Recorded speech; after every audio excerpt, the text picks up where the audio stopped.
Hi, and welcome to this week's Three Legs, Four Wheels F1 podcast. It's Paul here with Dan, Chris, And Lee. no more F1 till March. how will we cope? Technically not true. All right, there's testing. Yes. And then there's car launches, Car launches. pre-season tests. The pre-season testing is good. Do we get times from the tyre testing in Abu Dhabi? I think they'll post them at the end of the day. Testing's a little bit like Formula One's version of softcore porn. It's kind of what you want. What, but you get to see it for 5 minutes at midnight, and then that's it. pretty much. You only get 15 minutes a night on Sky, don't you? But it's kind of what you need, but it's not what you need to get you all the way there. No, there's no racing, should we say, until March. At least it's an earlier start to the season next year. Is By it a a week? week, isn't it? Yeah. It's still a week. Yeah. For the next That's season. a long time in politics. To be fair, the off season seems so short now. Yeah. Isn't it a week earlier and then the season finishes a week later? Yeah, that sounds this about right. year. Because I mean, next season's going to finish in December, Yeah. which I think is the first time ever. Yeah, it is. Yeah, first time it's ever finished in December. Season used to finish in October. Yeah. I remember when the season finished in October. Probably finished before then in years gone by as well. Yeah, But we've had a race that's just finished. we have. The Abu Dhabi Grand just Prix. over 24 the hours 10th ago. running of the Abu And Dhabi that's Grand Prix. fucking crazy balls, isn't How it? mental is that? The Yeah. 10th Abu Dhabi We're going Grand to be Prix. dead next week. Why? And if we're next week, you shouldn't make any plans for tomorrow. It's band practice tomorrow. Sorry, night. We've got a mate. new guitarist. Sorry, I want to. Fucking time waits for no man. This is You've true. had a good run. Other herbs are available.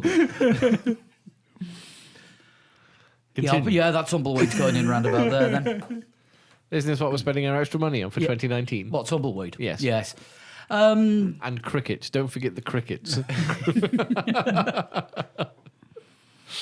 So what did we think to the race yesterday? It was all right. Okay, Yeah, it was yeah. all right as far as Abu Dhabi Grand Prix go. Considering Abu Dhabi can be a bit of a snooze fest sometimes. Yeah.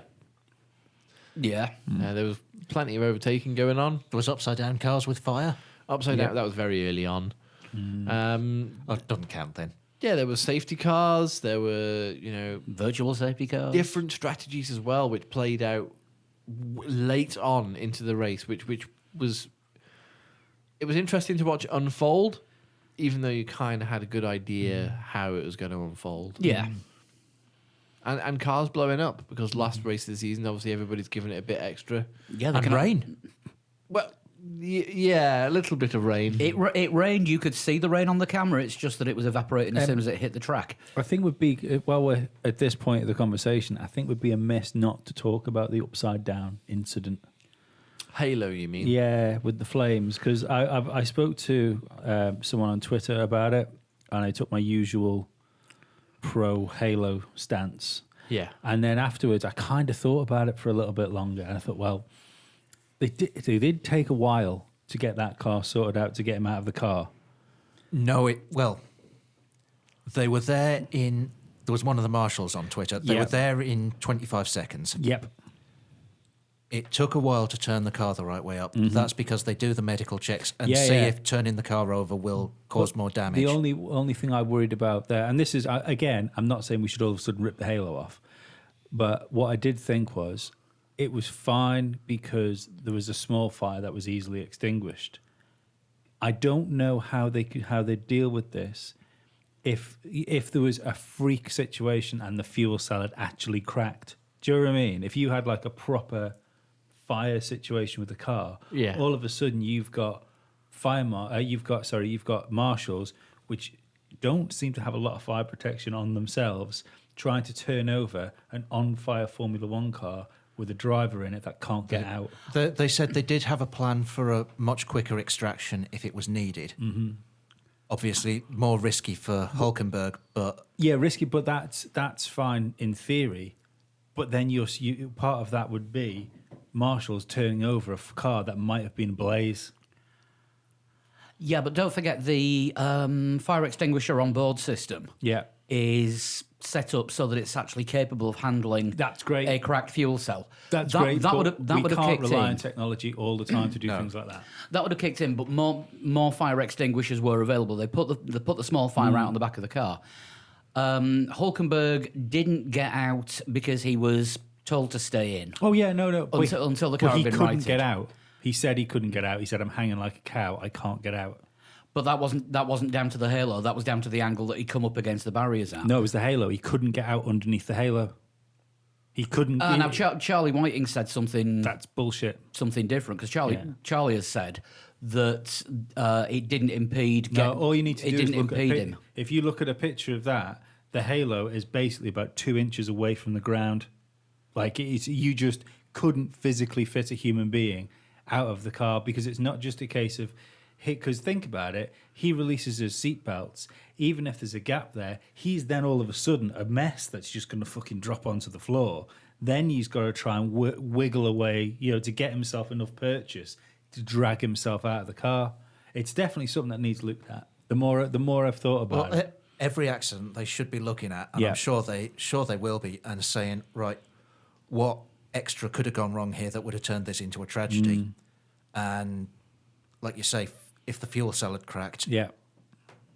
'Cause I hope that the FIA will be looking at that as a real possibility and saying, what can we do? Do we need marshals in fire Yeah, suits? because I mean, it's improbable, and what you've got to.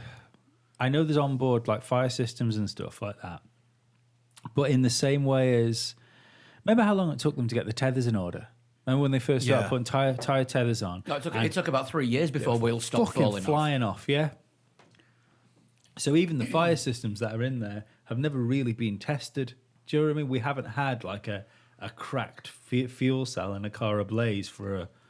Well, I can't think of the last time that a car was actually on fire. The last one I can think of, which was anywhere near bad, was Kovalainen in his Lotus. Remember when he got the fire extinguisher and put it out on the start finish straight? Yeah. Yeah. But yeah, I only I want. think that was really down to the marshals not knowing what they were doing. But I just wanted to bring it up because I'm like I did take the whole it's something that's got to be that's got to be done. But then I thought, well, actually, it's it is something that needs fucking addressed, isn't it?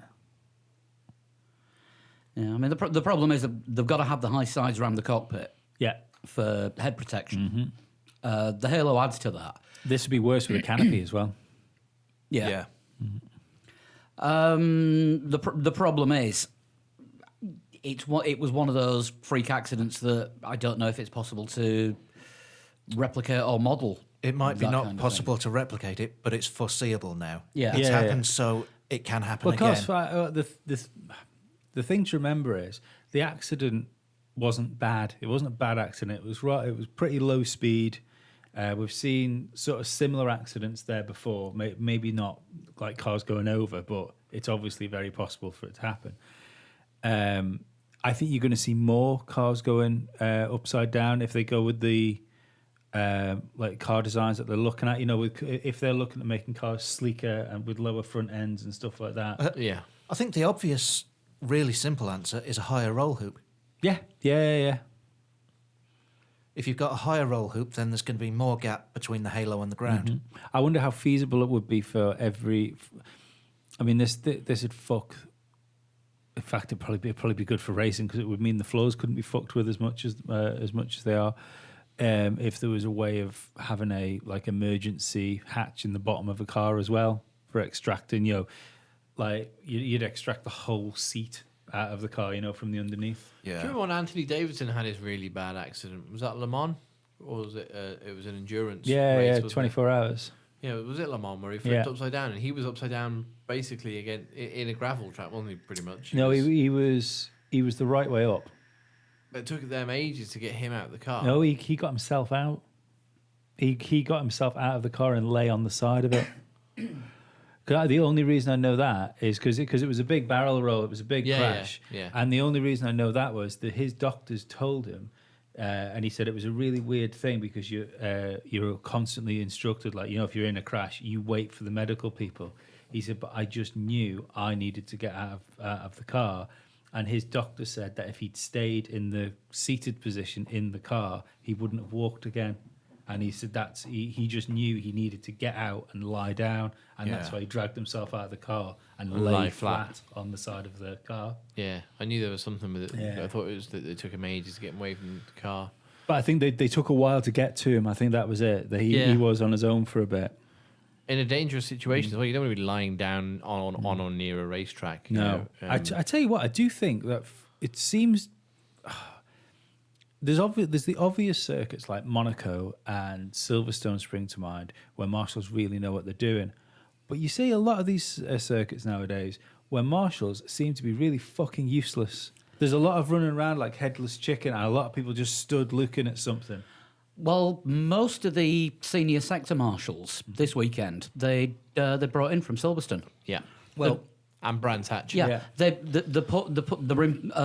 a lot of the newer circuits and circuits where there aren't as many events on. Yeah, They're bringing in marshals that are experienced from circuits to run teams. but there does seem to be a lack of basic training on the marshals that are on the track. Yeah. You know, when you see Yeah. cars getting moved around and people keep people out. I mean, there was people trying. One of the marshals, if you noticed, on I can't remember whose crash it was now. I can't remember who was out.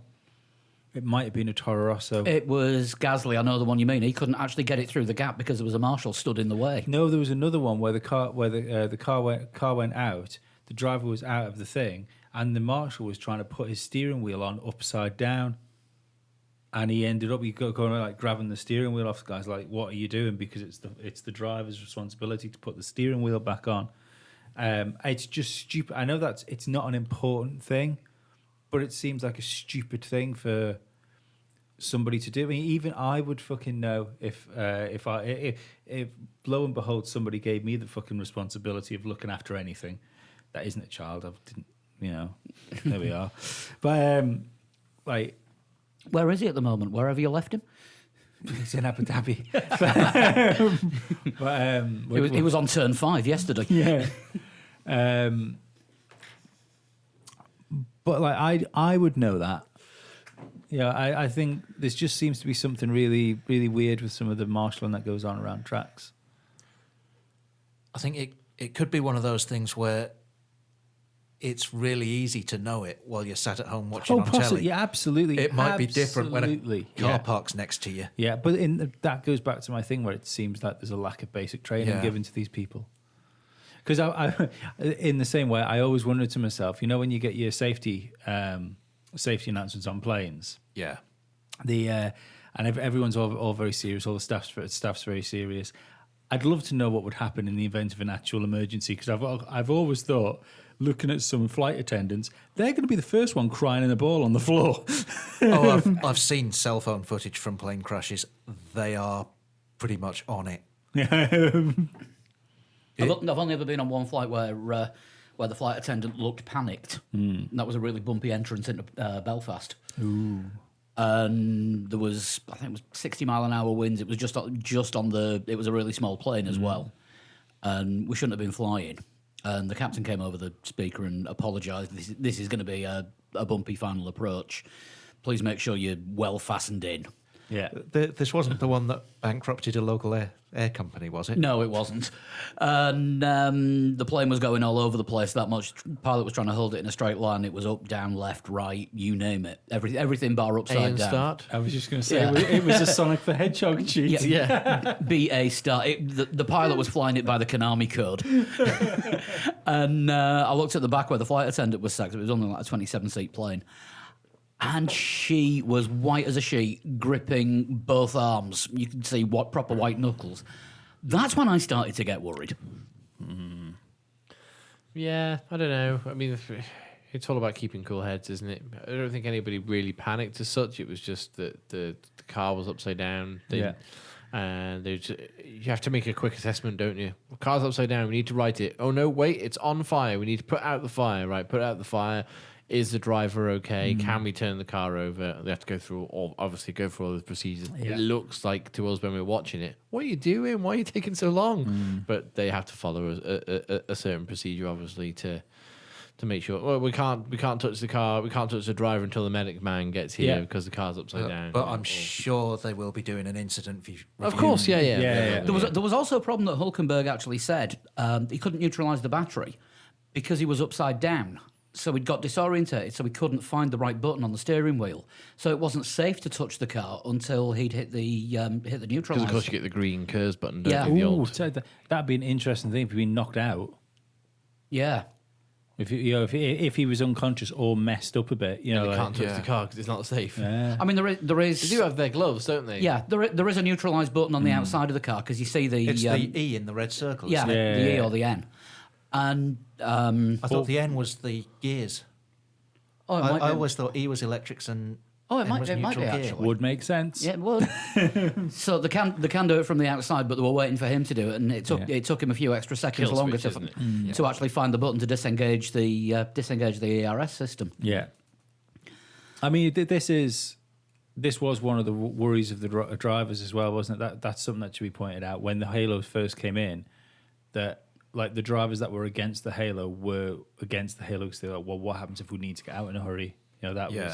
has Yeah. been mentioned by. And they pointed at Alonso's accident at, when was it, 2015 in Australia? See, 2016? I think he'd have got out of that with the Halo one because the car was on its side like that. Yeah. I'm not sure there would have been a halo there in Well, no, Alonso's that's accident. true, yeah. There wasn't much of the car left. But Yeah. the Hulkenberg was upside down. I think that's the Yeah. difference. Yeah, I think it was like a freak accident, wasn't it? But now we've had another one, like nearly 4 years later. Well, So you it's just have to look at Button and Verline in Monaco, Yes. Yeah. because Verline ended up Leaning car, against the wall. the car on its side up against a wall, and he couldn't actually get out even when there wasn't a halo. Yeah. I realise that can happen, but obviously having some sort of cage around the car as well, it's not fucking ideal in certain situations. No. No, I like the idea of what you said before. They're like extricating the whole sort of like cockpit. You wouldn't want that to go wrong. Next thing is you're fucking Barney rubbling it down the road. That'd be the only issue with it. If the release mechanism on the floor went, You just hear screaming on the radio and then two red lines coming from behind the car. And doing something like that is going to weaken the floor of the car. yeah, Yeah. it's a tricky one, but there are people out there that know a hell of a lot more about the way that The safety monocoque, shall we say, that's what it's called, isn't it? The procedures are monocoque. designed than we do. Do you know what? Looking at the way Formula One gets run sometimes, I'm not so sure there is. Law of averages says there's got to be one, surely. So another win for Hamilton after he's taken a world title. 2 wins in a season now. He's done that. Yeah, And he deserved this one. I tell you that the reason he switched off in his the championships he's won before is because he was thinking championship at a time, and he's got a completely different goal now, which involves multiple world champions And all of the championships wins. and all of the wins. He wants to finish his career with over 100 poles. He wants to beat Schumacher's win record, and he wants to beat Schumacher's championship record. I All of also which think possible. maybe he was a bit more worn out after previous championships. This one looks easier for him than a lot of Vegan, them. yoga loving Hamilton. I think on paper, when you actually look at it, I think it's been easier for him because he's made it easier. Not because, absolutely, it's- mentally, he's been a stronger person. I think Yeah, and I think that's why he's winning the races at the end of the year, because maybe he's some sort of succubus, and that's why Bottas is so weak now. I feast on teammates. Why do you think Nico retired? Give myself 5 Lee points for bringing the word succubus into a Formula One podcast. Well done. Well done. That's got to be a first. Now, for the rest of the race, we could start at the back and work forwards if you want. You'll notice I've done it in reverse championship order. Yes, you have. He's a clever boy. Throw me completely, and I haven't got my glasses with me, and it's very ambient lighting in here, so I'm blind as a bat just without a sophisticated sonar I system. think it starts with Williams. It does. Oh, I can see it now. Thank you for turning the light on. I was trying to make it all sexy in that. You can turn the light off now. I can see what I'm doing. You can turn it back to. Can I? Yeah, you can turn it back to dim. Yeah, it's got 2 settings: normal person and drummer. Yeah, now you can read all of a sudden the rest of it. Yeah, I just needed my eyes to be able to focus. Ah. I've got crap eye muscles. The podcast. worst excuse I've ever heard. We'll have to build you an eye gym. I'll take care of this. Have you heard of eye steroids? Apple make them. It's really fine. Also, iGym does sound like an intelligent sort of. I'm giving you a hard stare. I'm already taking them. Yeah. Your favourite is clearly the rowing machine. Have you tried weights? So Williams then. Yeah. Yeah. They finished both cars, Yeah, crossed the line. They got both cars over the line, which is good. Yeah, but they've done that a lot, especially in the latter half of the season. Yeah, the car's now improved to the point where it can stay on the circuit and it can take corners in 3rd gear. And finish on the same lap as some of the rest of the pack. Yeah, they're not being the 2 or 3 laps down that they were before. So that's an improvement. I mean, we're going to do a season review show later on in the year, Yeah. as we always do. But I think this weekend was just a case of the contractually obligated, we've got to do this race, let's just get it out of the way and let's get finished. I think so. I mean, Probably not the way that Sorokin wanted to end his Formula One career for now by finishing 15th last. out of 15. I think that's how Williams have been going about the last 8, 9 races. To be perfectly honest. yeah, as I said on a comment on Facebook, don't forget Williams gave up on this car as soon as they decided that it wasn't going to be competitive. Ted They were like- Kravitz was throwing some right gems out in his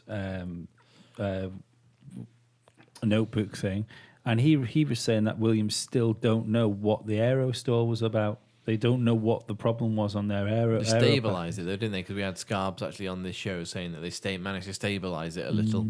No, but they didn't know. They didn't know what the aero problem was on the car. So anything they threw at the car to try and give the car more performance, it just didn't do anything. Yeah, because you don't want your car randomly aerodynamically stalling halfway around a lap, or 3/4 of the way around a lap, or not doing it at all for 18 laps, and then all of a sudden, no aero. Oh, hang on, the weight's shifted. One of the drivers has taken his tear off. Right, that's the whole balance screwed. Yeah, exactly. Yeah. It's just, this race just sums up Williams' season pretty much. Tough. Yeah. Yeah. It wasn't a bad finish in the end for Stroll, was it? 13th. Out of the 15 finishes. There was only Van Dorn and Sorokin behind him. Yeah, but it's still finishing ahead of, of McLaren. And, it was a decent Stroll race. Do you know what I mean? With what he's got, I think it was a decent Grand Prix for him. Decent or just managed to finish? I think he got the most out of what he had underneath him. They could have been doing that all season. Yeah. The thing is, we won't know until we will never know. But until we see next year's Williams, we just it's Well, I think almost impossible to tell. At least there's a decent benchmark in a pretty talented British guy in Williams this year. So at least there's a known quantity in there. Not in Formula One, but as a racing driver, someone that's got there. He's got there on merit, not because of the money that's put behind him. Just like Van Dorn did. Oh yeah, absolutely. I've thought this about him and Lando Norris. But one thing I would say about Van Dorn is before he came to Formula One, don't forget I was the one that kept bringing up Super Formula and saying he's not fucking ripping Super Formula apart. True. Toro Rosso, next up. Gasly retired with an oil leak, which was getting in Max Verstappen's face. Yeah. And he'd run out of tear-offs, so he couldn't see. But how long did it take Gasly to actually retire the car? Apparently his engineer was only telling him about blue flags and not mentioning the fact that his car was about to explode. Bloody hell. I mean, there's oil smoke pouring out the back of the car. He's losing speed and performance Sister car intermittently. is about to lap, and it's just like, excuse me, mate, you're about to go bang there. But then he tried to unlap himself as well. Yeah, by fighting. Yeah, it was fighting with Verstappen, who probably thought, not again. Yeah, we may need to box the car, and then all of a sudden it was, oh no, stop. Yeah. I mean, he was doing okay up to that point, I think. Yeah.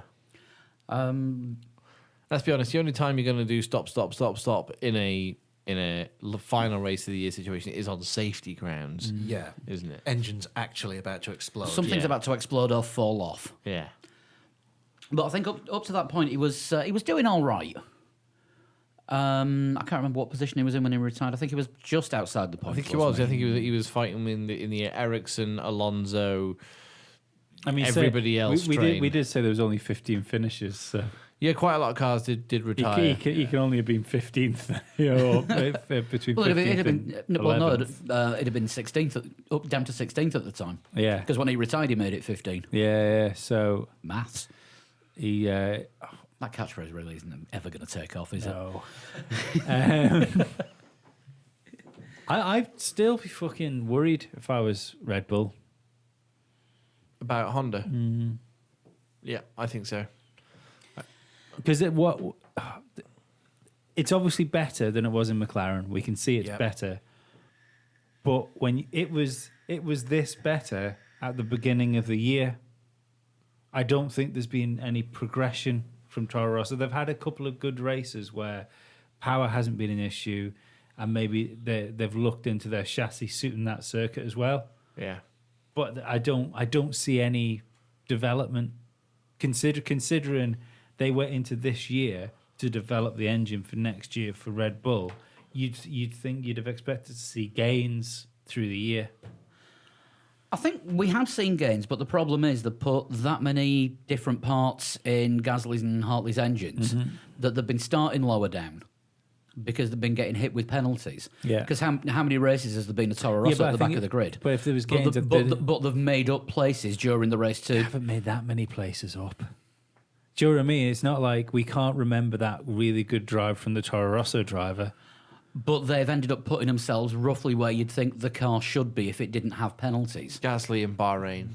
Yeah, no, I'm not That saying was that. it. That's yeah. the really good Toro Rosso drive from this year. Yeah, I'm not saying that somebody hasn't had a good drive. I also don't think they did themselves any favors by fucking putting Hartley through the meat grinder so fucking early. He knew so early on he was under pressure for his drive, and he's just fucking plateaued off a cliff, didn't he? Yeah. Through the course of it. But yeah, I can't. I know Christian Horner's talking up the new engine, but I just can't see where the optimism's coming from. I think the Toro Rosso looks sort of in the same ballpark as the Renault powered cars that aren't Red Bull. Do you think? Would you match it with Renault? Sometimes yes, sometimes no.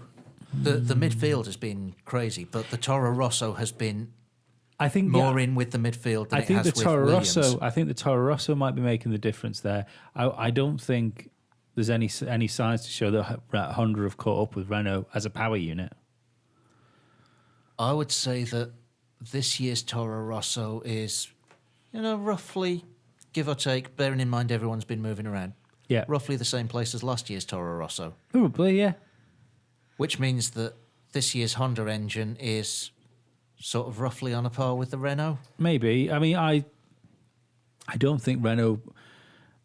I don't think Renault made a particularly good car this year. Renault have got. I don't mean the Renault team, I mean the Renault engine. Yeah, but I think Renault progressively got a little bit better, but they looked better race by race. Renault have usually looked better than Toro Rosso.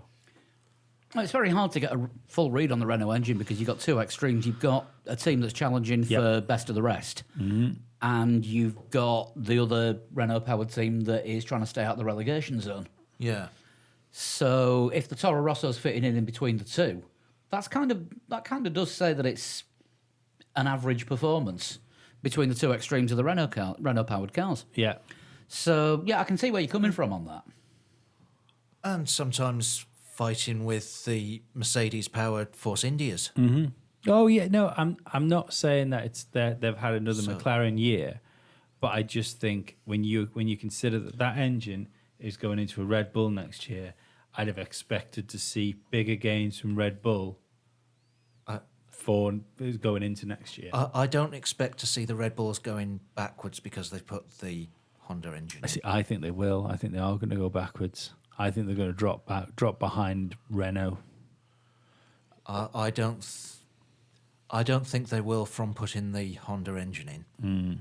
If they do, it's Renault gains and Red Bull being where they were at the start of the year when they were a minute behind everyone, behind the Ferraris, behind the Mercedes. Yeah, I think the Honda reliability could stab them in the back slightly. The pace might be there, but we know what the Honda engine is like when they turn it up. Well, it goes But bang. is it going to be worse than the Renault?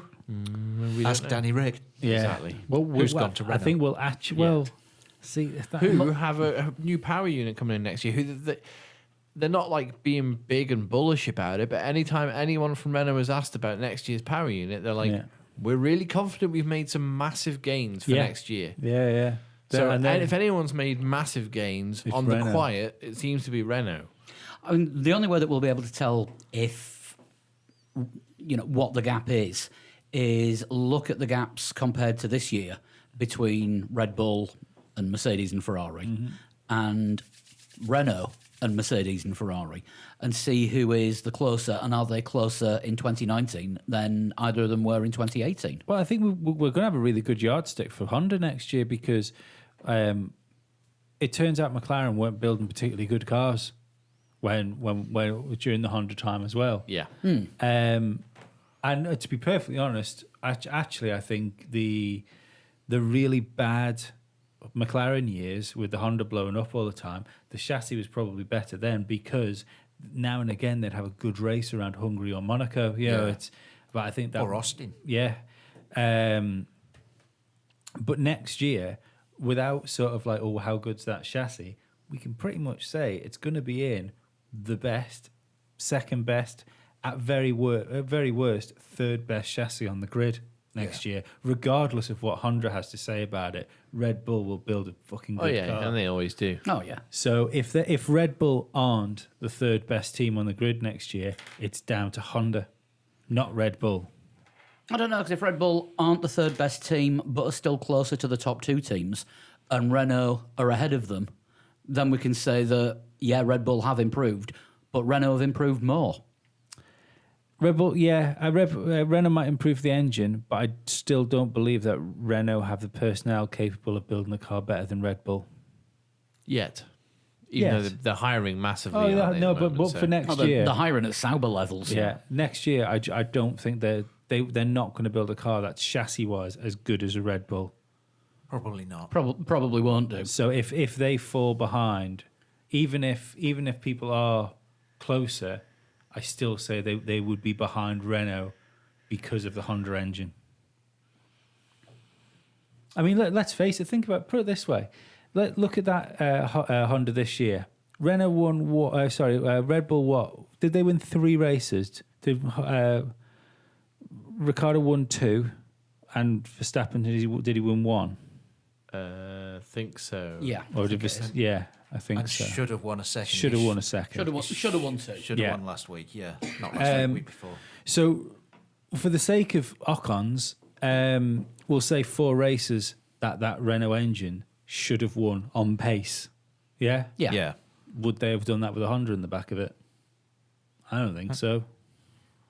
I think they would have done. Do you think if you swap that engine out for the Honda, I'm not sure. I'm not sure. I think the Honda might well be up there with the Renault. No, I think we're going to see in a few months' time. But I'll be a gentleman, Dan, and not ask you to put your money over your mouth. This. As I say, pace-wise, it may well be, but I think the reliability is going to cause some problems. I think, as yeah. it caused Gasly a problem in this race, not for the first time this season, but for once, Brendan Hartley actually finished 12th, and like nobody noticed. I think it's the. I remember a Top Gear episode where they had a Volkswagen Golf on it, and that Volkswagen Golf had something like a fucking V10 strapped in it that was turbocharged with fucking nitrous in the back or something like that. and it was capable of going like 200 mile an hour or something on a long enough straight. And Clarkson introduced it by saying this has X amount of horsepower, blah blah blah, and it can go to from 0 to 60 in 1.5 seconds once. And that's I think that's where the Honda engine is. It can be quick once. Yes, but it's where the Renault engine is as well. No, well,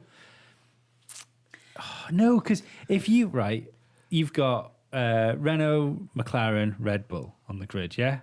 Yeah. Yeah. If you had 3 Honda-powered cars, I think the Honda-powered cars would have more reliability issues over the spread of the 3 teams than the Renault would do. Renault haven't had a lot of mechanical issues in the Renault team. Red Bull have. Red Bull have, yeah. Which, I mean, I'm not being funny. If that's down to fucking cooling again, we're back to the cooling conversation. McLaren had a lot of Renault-related issues? I don't think they have. Not many. There's been I'm sure several retirements towards the end of races, but that might just have been because Alonso couldn't be asked finishing. Yeah. Van Dorn's breakdown in the last couple of weeks was at Mexico was a gearbox failure, wasn't it? I would suggest that the McLaren retirements haven't been engine-related because we haven't seen a lot of penalties from McLaren. Yeah. You know, usually when you get a lot of engine-related penalties, eventually you get a lot of grid penalties. Yeah. And Brendan Hartley has had tons of those this year. Yeah. Tons of They've engine just penalties. they've just been upgrading and replacing components left, Yeah. right, and centre. You know, he's been their lab rat for the year, effectively. So see that's the other worrying thing because you say he's been his lab rat, but the cars haven't got quicker. So have they been replacing the components because they've been replacing them with new parts, or have they just been replacing the parts because they're gonna fucking break? Well, Because of his experience in endurance racing. have the cars not got quicker, or have they got quicker and all the cars around them are getting quicker? But the Toro Rossos are just changing engine parts, whereas everyone else is working on the car. I'd say they haven't got quicker because Toro Rosso looked better at the beginning of the year.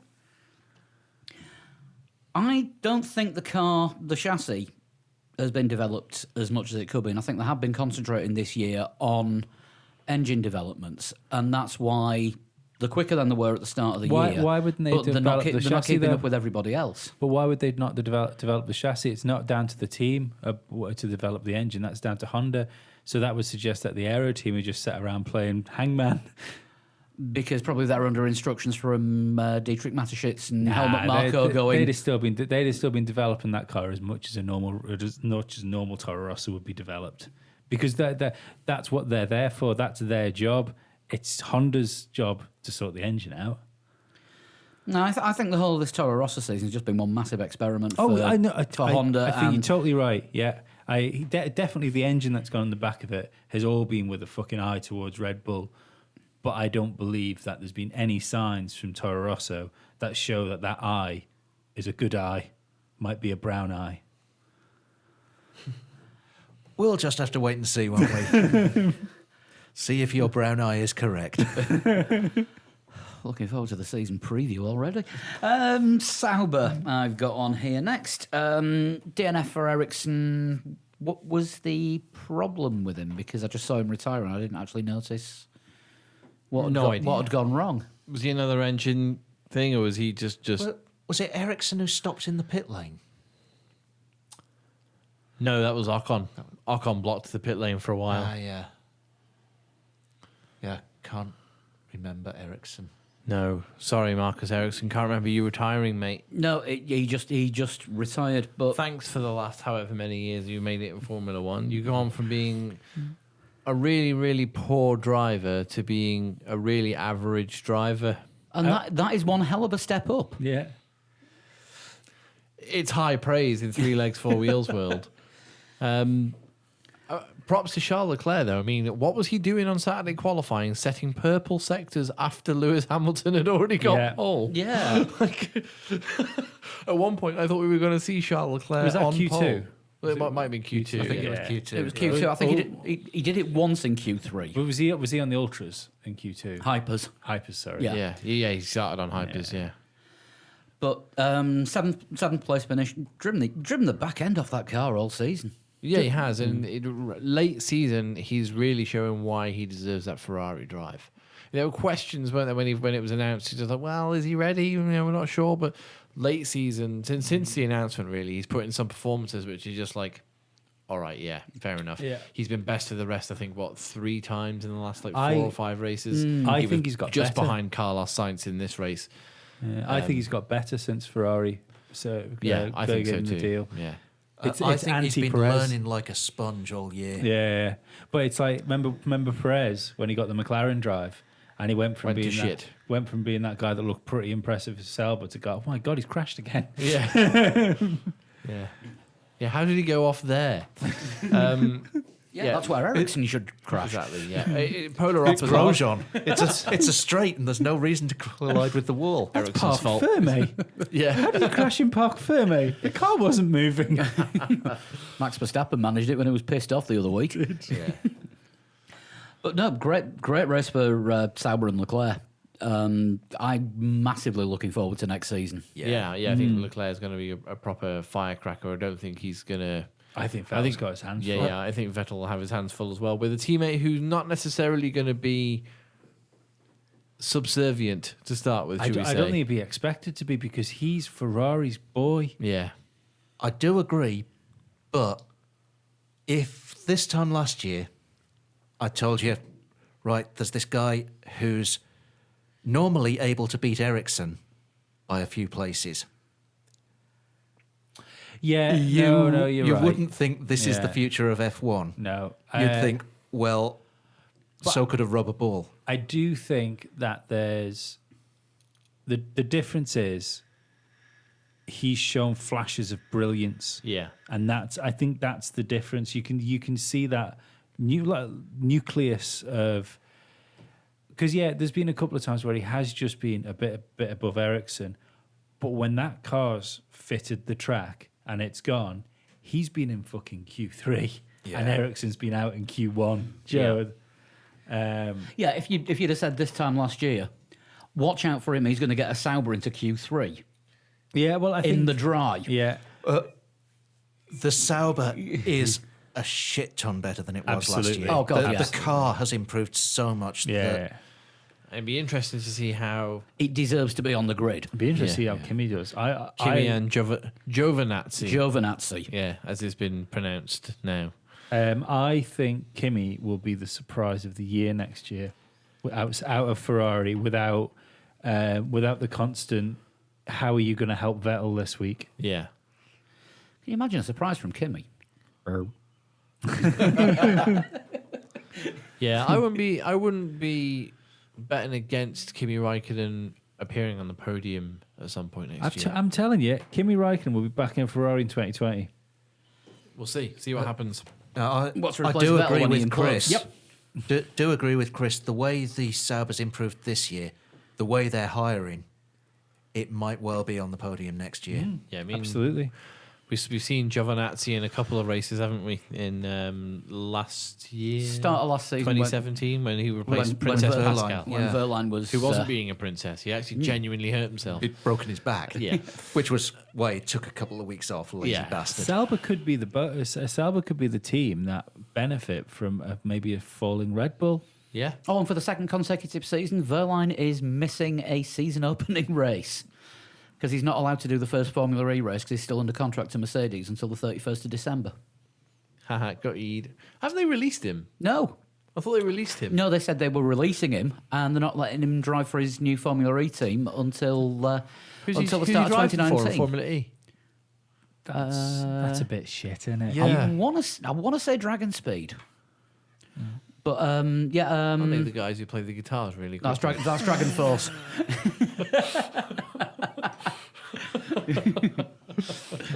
You don't want to go through the fire and flames in a Formula E race. That's No. electric crashes. Yeah, it is, yeah. Wasn't that a Hendrix album? Might be in a Power Ranger as well. Felix Rosenquist is driving for. He's filling in for Verline. Right, okay. But when you consider, Renault have released Carlos Sainz early so he can drive the McLaren. Red Bull haven't released Danny Rick early so he can drive a Renault. Yeah, but I mean, on the McLaren Renault side, like McLaren and Renault, if McLaren can get their fucking act together, should be fighting each other next year. Do you know what I mean? And Yeah. McLaren have allowed a competitor. Renault have allowed a competitor to go. So that's fucking balls, isn't it, for Verline? Yeah, and Mercedes aren't even letting him drive in a different sport. Yeah, it's not like he hasn't been fucking dropped by Mercedes, really. Do you know what I mean? It was Mercedes were the ones that let him fall out of Formula One. Yeah. Yeah. Well, Yeah.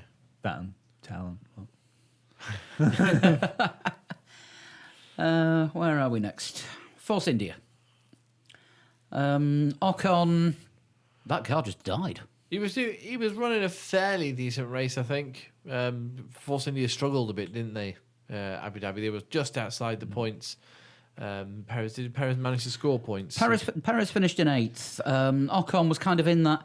It's really hard to say because Ericsson was holding everyone up because we thought that Leclerc might be in with a chance of actually pushing the top 3 because of the early pit for the safety car. Yeah. And he just came out in traffic behind Ericsson, where I think everyone from Ericsson who was in about... He's in 11th, wasn't he? No, he was in about 9th at the time. Oh, right, okay. Down to 16th. We're all within DRS range of each other, and nobody could get past. Yeah, it was crazy. So Perez and Ocon were in there, so it was hard. It was hard to see who was actually going quicker because they were all going at a speed dictated by Ericsson. Yeah. And Abu Dhabi is a Herman Tilke circuit, which is impossible to pass on in less than 2 places. Yeah, but as we said last week, it should be a good circuit. It just, for some reason, it doesn't work. The commentators went on that as well. The commentators were like, I don't understand how you've got hairpin, long straight, chicane, long straight, sharp left, twisty bit, and yet no one can overtake. Again, But we had some overtaking. my voice of reason, Julian Palmer, was explaining on the BBC podcast, because all the corners are slow speed, you're braking into them, but it's straight back on the power. So the guy in front of you has already got back on the power before you can try and get a nose in, and that's why they can't get past each other there. Yeah, because we saw Sean Gelael try and do a move on one of the 90-degree left-handers. Missed all the F2 this weekend, all of it. Oh dear. Yeah, It was shame. the sprint race was good fun. Sprint race was good fun. Did Lando win the sprint race? It Was he on the podium? he won the feature race, didn't he? No, George Russell. George Russell won the feature race. I get my races confused. I can't remember who won the sprint race. 'Cause I was in the middle of making Yes, I breakfast. think he did because Lando finished second in the championship. Right, Yeah, yeah, he must overtook- have he done, overtook yeah. Albon. I thought he did because Albon was on the podium as well, wasn't he? Yeah, the three on the podium were Lando Norris, Alexander Albon, and George Russell Yeah. for the sprint race.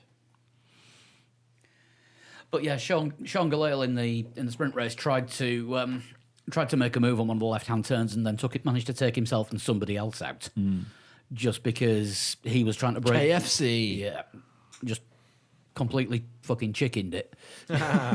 And he was just trying to get on the power too early because whoever was in front of him was already back on the power, and it ended up with him in the gravel.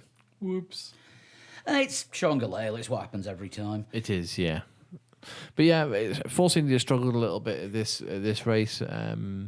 Good result for Perez, but yeah, I think they should really have done better in Abu Dhabi than just 1/8 place. Although a good rescue when you consider at half season they had all their points wiped out. To finish 7th in the championship ahead of all the other teams we've already mentioned. It's not a bad return. It was Antonio really. Fuoco that won the sprint race, by the way. Was it Fuoco won the yeah, sprint the race? Ferrari Junior.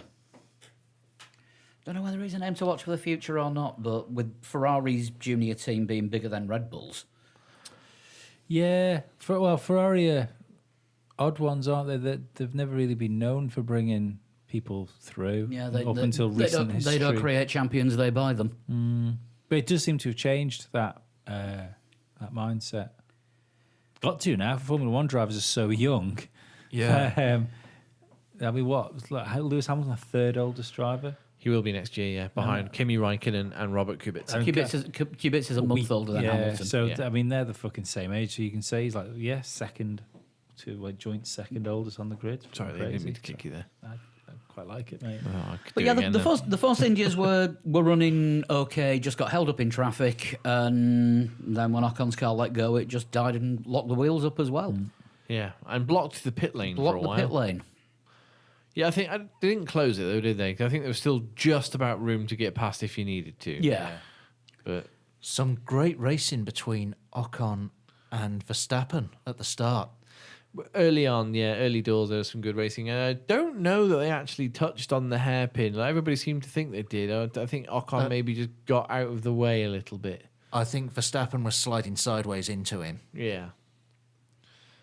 But I mean, He knew to get out of the way, though. yeah, Verstappen coming through with elbows out after what happened last week. I mean, even if it was for position, you definitely need to, you need to do that properly, don't you? You need to make sure that the pass is complete and is proper, and it was. Right, what have we got next? McLaren next. The heavily penalised Fernando Alonso. Well, they've Oh yeah, Ocon got a penalty point for leaving the track and gaining an advantage before he retired. a penalty point. A single penalty point. I didn't think they gave penalty points for that. I thought they just gave time. They gave a time penalty. They gave but a he time- retired. They gave a time penalty and he got a penalty point as well. I thought the points were for dangerous actions. He must have left Must the have track come- and rejoined yeah. dangerously. Yeah. But Alonso got 15 seconds of time penalties and 3 penalty points In the last lap. for the last 3 laps because he cut the chicane on all the last 3 when he was chasing down K-Mag. Right, I you can't didn't give a shit. help but think that there might be an internal joke going on there somewhere. Yeah. As it turned out, he didn't have 1,800 points. He had 1,899. That would have made it 1,900 points. Yeah. Yeah. But yeah, radio message of the day. There's a point out there. Go for it. I have 1,800 points already. Yeah, We'll let's make it 1,801. That was a Kimi Raikkonen style reply, though, wasn't it? Yeah. It I have was, yeah. 1,800 points. Yeah, I think he wanted that last fastest lap, which I did put a little bit of money on. Yeah. Didn't get anything back, obviously. Vettel that came out with the fastest lap on this one. Yes. Typical Alonso performance of this season. Drag the car round. What do you mean typical Alonso performance of this year? Typical Alonso performance of his career. Yeah. Drag the car around. Pull it across the line ahead of, way ahead of where it should be. That's Fernando Alonso all career. Can we just have a moment to acknowledge Stoffel Van Dorn for a split second here, whose retirement is the Roland Ratzenberger of retirements. Yeah, Alonso's leaving. That's got to be Hartley. No, Alonso's leaving. No, we didn't know Hartley was definitely going, did we? Other drivers had Alonso's number on their helmet. Yeah. He had his own car painted up. Oh, Stoffel's car was also painted up in Goodbye Fernando colours. not goodbye Stoffel. No, I quite like the idea that Crofty was talking about. Him and Anthony Davidson were going to sneak into the McLaren garage and paint a Belgian flag over those helmet colours of Fernando's that were on the back of the McLaren. But I mean, Alonso's a legend of the sport. It's sad to see him go. Is the time right for him to go? No, absolutely not. The time cannot be right for him to go where, if given a car that's capable of challenging at the front, he's probably top 3 driver and he's got a world championship in him. But there isn't an option of the car. No, there's not an option. It's the right time for him. It's the right circumstances for him to It's go, the but right not the right time. circumstances, not Yeah. the right time. Yeah, I think that's a great way of putting it down. Am I the only one around this table then that thinks that's not the last we've seen of Fernando Alonso in a Formula One car? I think there's a chance that he could be back in 2020. I do. He started saying it a lot more because his interviews have always been, "I'm going to do other things." This weekend it was, "I know what I'm doing for most of 2019. Yeah. 2020, I might do a year of IndyCar. I might come back and do a year of Formula One." Yeah. Maybe he's been listening to Jenson Button. What are the odds of him going back to Renault for 2020? I think that's not a bad shout, actually, because I don't think he'd go back to McLaren unless But they what come. about Sauber? maybe. I mean, Raikkonen and Alonso. fucking- Team I old wouldn't- man. I wouldn't put Ferrari out of it because what you've just said there before, that Leclerc's an unknown quantity. That would you say that Leclerc would be able to beat Perez if I told you that he'd only just outperformed Marcus Ericsson a few times? You've got a Sebastian Vettel, which in my eyes, Lewis Hamilton has his fucking number. That's 5 Yeah, but I'd imagine And there's Lewis enough- Hamilton there's- has 44. Yeah. or 1. Sometimes both. Funny aside, Sebastian Vettel appears to be when everything's equal, without like fucking mechanical issues or something like that. Sebastian Vettel just does not appear to be quick enough over a season to beat Lewis Hamilton. I think he has the talent, but doesn't have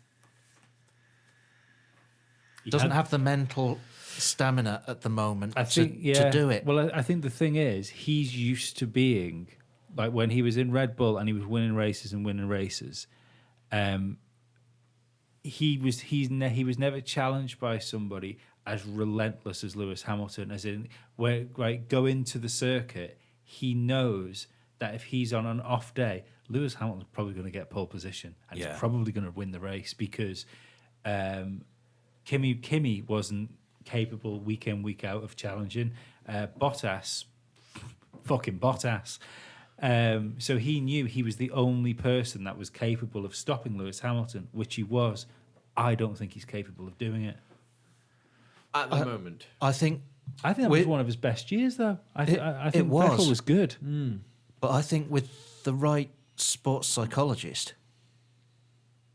he could, and with the Ferrari underneath him, he could do it. But it's not going to be easy. No, But he's capable of it. I think he'd have to. He'd Of have course to he's capable of it. Rosberg He's it. 4-time world champion. But the thing with Vettel is he made too many mistakes this year. Do you know what? I don't think you can. Him I think- and I think Ferrari together. I'm not one of these people that's going to say Sebastian Vettel is not a good driver. He obviously is, but I don't think you can say like, say, 4-time world champion. I don't think you can say that about him. Well, he is. No, but I don't. 4-time world champion, completely unchallenged. Yeah. He was. Even Schumacher didn't win 4 world championships while being completely unchallenged. There was probably 2 there where Ferrari just whitewashed it. Maybe 3. But Yeah, he didn't win 4 world championships like Vettel did. didn't whitewash in 2010, his first world championship. 2011, yes, very much so. 2012, Yes. No, Alonso should have won 2012. That was the year that Vettel was going backwards in Brazil in the last race. Who was he competing against in In 2010, for his first one? they went into the last race of 2010 with 4 drivers possible winning the championship: Lewis Hamilton, Mark Webber, Fernando Alonso, and Sebastian Vettel. Yeah, but they were And both. Vettel didn't lead the championship until the end of that race. But there was. That was when he spun, wasn't it? Did he spin in Brazil? Was that No, championship? that was 2012. Was that 2012? Yeah. But wasn't there was 4 drivers capable of winning the world championship, but wasn't it a long shot for 3 of them? He was still a good chunk ahead. Like it was gonna. No, he wasn't. He didn't lead. He was. That was the year that Alonso got stuck behind Petrov, Yeah, and Alonso should have won the world Oh, championship, but Vettel won it. but well, say 3 then. I still say 3. Yeah, possibly. But I mean, you can say the same about Hamilton now in the Mercedes. No, 'cause didn't go unchallenged Oh really yeah, in you're right. 2015. But this year he won a championship with not the best car for the majority of the season against Sebastian Vettel, who for the majority of the season had the best car. This year, yeah, you can say that. But This is Lewis Hamilton's best year of his career. I think so. Yeah. And see, that's the other thing as well. Well, We were Actually, talking He about won the world McLaren. championship. I'm not rookie sure. year. I'm not sure this is his best because in previous years he's been fighting against his teammate, which means you don't have the whole team behind you. You've got half the team behind you. This year he's got the whole of Mercedes behind Yeah. him, so it might be his best, but I he's think got it's an his- easier job of it. He has got an easy job, but I think it's his best because of the mentality he's had. Yeah. Even when he's lost or when he's had bad races, he's still been there. You know, it's been a case of I'll win next time. But Yeah, again, half the garage isn't going, yes! Yeah. No, you're right. Yeah, we've not seen petulant Lewis. But this is This year. this is why I don't think Ocon's got a chance of getting into Mercedes while Lewis Hamilton's there, because I think Ocon is the type of driver that would destabilize a team. I think Leclerc would do the same at Ferrari. Then I think he will do. Yeah, and I think it's going to be to the detriment of Ferrari. could well be. I don't know. Leclerc seems quite humble. Ocon comes across as humble. Arrogant. I think he comes across as arrogant. Well, Ocon, what I'd say about him is Perez and Hulkenberg had several years where there was no trouble between them, and they were often on the same piece of racetrack. Perez and Ocon, Yeah. there was a bit of fireworks there, so that seems like it's Ocon who might be the problem. Yeah. I also think this is why he's not got a drive. I still stand by it that the only reason, I mean, I'm sure we'll talk about this later on, but the only reason Williams haven't got an Ocon in the team is because Mercedes didn't want to pony the money up to put him in the team. No, it was because Williams wanted him on a 2-year deal. And Mercedes said, no, you can have him for 1. They said, no, we want him for 2. So we're not having him then. I don't believe that because Bottas was on a multi-year deal as well, and they bought him out. If Mercedes thought that Ocon was a future world champion in a Mercedes car, they would have made sure that he wasn't missing a year. Yeah, but they can't dictate terms to Williams too much, can they? I think when you've got a team in the position Williams are in and you supply them the engine, I think you can tell them to turn up in fucking clown costumes and they'll do it. No, I don't think so. No, it's more a Red Bull thing, depending on. Actually, we'll probably sit in Monaco next year because that's around about the time that Dumbo the movie is out. Also, you talk about a team which has had like an abysmal driver lineup lately. Yeah, they have. So if they could have all of a sudden got themselves like what I think Williams wanted Ocon, and I think Mercedes wanted to put Ocon in the Williams. I don't think but they Mercedes couldn't- did want to put him in there. But they couldn't agree. They couldn't agree. Like Mercedes might have said, "We want you to have him for 1 year," and Williams might go, "No, we want him for 2." And then Mercedes are like, "Well, we want him in your car, but we're not given giving you George to-" Russell for 2. Might have given him George Russell for 2. No, it's a multi-year deal. So was Bottas's multi-year deal. at Exactly, the Mercedes. contracts mean nothing. So I don't believe it's anything to do with the amount of years. I think I think it might be an excuse. Bottas's thing with Williams is a different situation because Mercedes had no idea that was coming. No, So Williams held all the cards. Yeah, Mercedes were in a tough spot. Yeah. They're not at the moment. George Russell, giving him 2 years to see what he does and how he progresses is a sensible move. but if you're looking at let's just say, for instance, hypothetically, they don't want Ocon to go to Williams for 2 years because they might need him in 2020 if they decide to get rid of Bottas. Yeah. Yeah. Do you stick in? Bearing in mind, we're not talking about fucking Force India here. We're not talking about a mid-grid team. We're talking about the best team in the modern era of Formula One, which are winning world championships and constructors championships. Do you take a guy out of Formula One, stick him in a simulator for a year, and then take the chance on him being world class enough to be in the best team in Formula One? I don't know. Worked for Alonso. I think Yeah, but he didn't walk into the best team in Formula One. He walked into a team that became capable of challenging for a world championship. We're talking about taking a guy out of Formula One, which, to be perfectly honest, hasn't done massive amounts. I know people keep turning around and saying, "Oh yeah, well he outqualified Perez, like what was it, 15.5 or whatever it turned out to be." I say, "Well, that's fucking great. Go and look at the championship and come back to me with your qualifying statistic."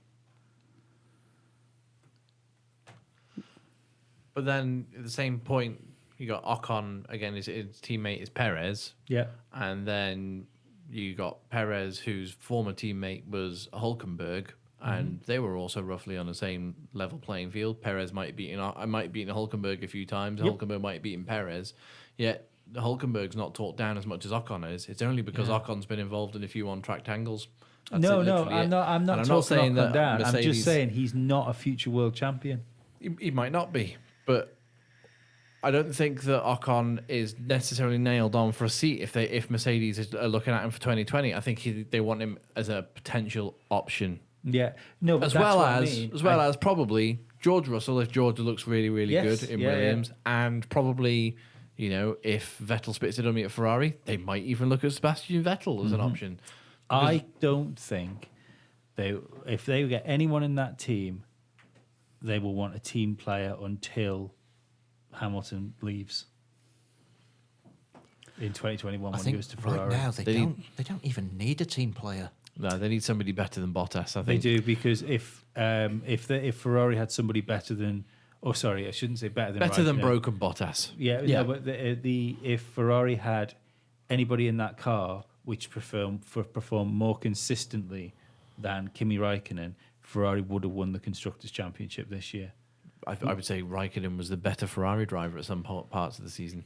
I'd say he was the better Ferrari driver at some parts of the season, but he didn't score anywhere near as many points as As he should have done. as Sebastian Vettel. Yeah.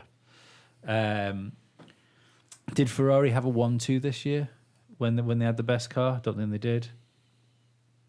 Not sure. No, I don't think so. No. So yeah, I think there's a real possibility next year broken Bottas might lose Mercedes the Constructors' Yeah, Championship. absolutely. I think Mercedes have got to keep that in mind. But we were talking about McLaren I and Alonso and actually Van think there's a Dorn. possibility that we won't see Bottas in the Mercedes next year, and I actually think he may be that broken that one of the reasons that Mercedes is hanging on to Ocon is to put him into the car for 2019. It's not stupid. It's not a stupid thing to say. I don't think it'll happen. I think he'll be on the grid in Australia, but Yeah, I think he needs the winter break. yeah, He needs a bit of recovery time, but he's back. We've seen drivers have terrible ends of seasons, haven't we? And then they take the winter break and they come back all right again afterwards. We've seen Yeah. David Coulthard, Mark Webber, just to name two. Felipe Massa after 2008 as well came back. He had a shit Ferrari in 2009, but he went away and we weren't sure if we were going to see Massa in 2009, and we did. He came back and he recollected his thoughts, and then he was fairly competitive until he had that accident. do you know what I think the best thing Bottas could do would be, and it must be a strange thing, and I'm sure drivers must have thought this in the past. I think Barrichello certainly thought it in the past. Eddie Irvine thought it and went the other way. There's got to be a point where you're in a team with someone like Fernando Alonso or Lewis Hamilton or Sebastian Vettel, or you're in. You want to pit yourself against the best. Yeah, but there's then got to be that point where you go, do you know what? I can't beat this man. I can't do it. So at that point, you either go, do you blame the fact that you're in the team? Right, I can't beat him in this team. If I was in a different team where everything was equal, could I do it? So then you think about leaving. Or do you go, I can't beat this guy. I'm in the best car in Formula One. What I can do is play the team game, be the number best- two, the best number the best two. second place driver Yeah, on the grid. that Mercedes can do. I'm a Formula One driver in the best car on the grid. I'm going to pick up massive checks, and I'm going to be part of coming this coming team. second in the drivers' championship next Yeah. year, not fourth. Yeah, and I'm going to be part of this team, which is Fifth was he in the Yeah. end? Yeah. yeah. I'm going to be part of this team that wins world championships. I think that's at the minute he's the broken driver, which isn't as good as his teammate, whereas he just needs to be part of that team if he wants a career in Mercedes. He's come out of this season as 2008's Kovalainen. No. No. Bottas- looked like well, all right, Kovalainen was handed a race win Yeah. in 2008. Bottas has looked like he could win races on genuine pace. What? He there's 2 races he One. should have won. Baku, where his tyre went, and He was China, leading- where China, where he backed out of an overtake. No, Bahrain. It was. Bahrain. Yeah. Yeah, and Bahrain. China, where he backed out handed the of. leader. You can't handed the race to Lewis. say he could have You mean won Russia? if he could have Sorry, won. He would Russia, have won. Bahrain. No, yeah, Bahrain he backed out of. Yeah. But Baku and Russia are the 2 races that he should have won. Yeah. And he didn't win them through no fault of his own. I know you think that Lewis could have won in Russia. I think he'd have definitely raced him. I think so, yeah. And I but- think, see, the thing is, I think Lewis, maybe they'd have fucking crashed. Who knows? You know, that's one of the things. I don't think when you look at, if we're saying that Bottas can't handle being where he is in the team, I don't think he could have mentally handled Hamilton behind him. I think Hamilton just being there and bearing Is down on him imposing would have enough. forced him into a mistake. And I don't think they would have crashed because I don't think Hamilton would have Allowed bothered- himself to crash. I don't think he would have gone for the overtake unless it was clear he'd It was get on, it. yeah. Because you can win every other race. Why Yeah, worry yeah. about this one? Yeah. And he, to be perfectly honest, even if Bottas had won that race, Hamilton would have still won the world championship. Yeah. Yeah, completely. Yeah. So But we may but- not be looking at such a broken Bottas. But Bottas is not Kovalainen. no. It was about as finished. Right. So, McLaren. At Um, least we went from Kovalainen to McLaren. bye Stoffel, basically. Stoffel, bye. Stoffel. Might not be the last we've seen of Stoffel, Stoffel in Formula One. Well, no, Mercedes own him now.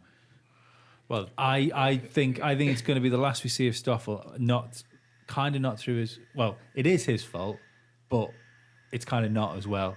he's gone through the school of hard knocks. Yeah. But he's He did a he's- decent job last year.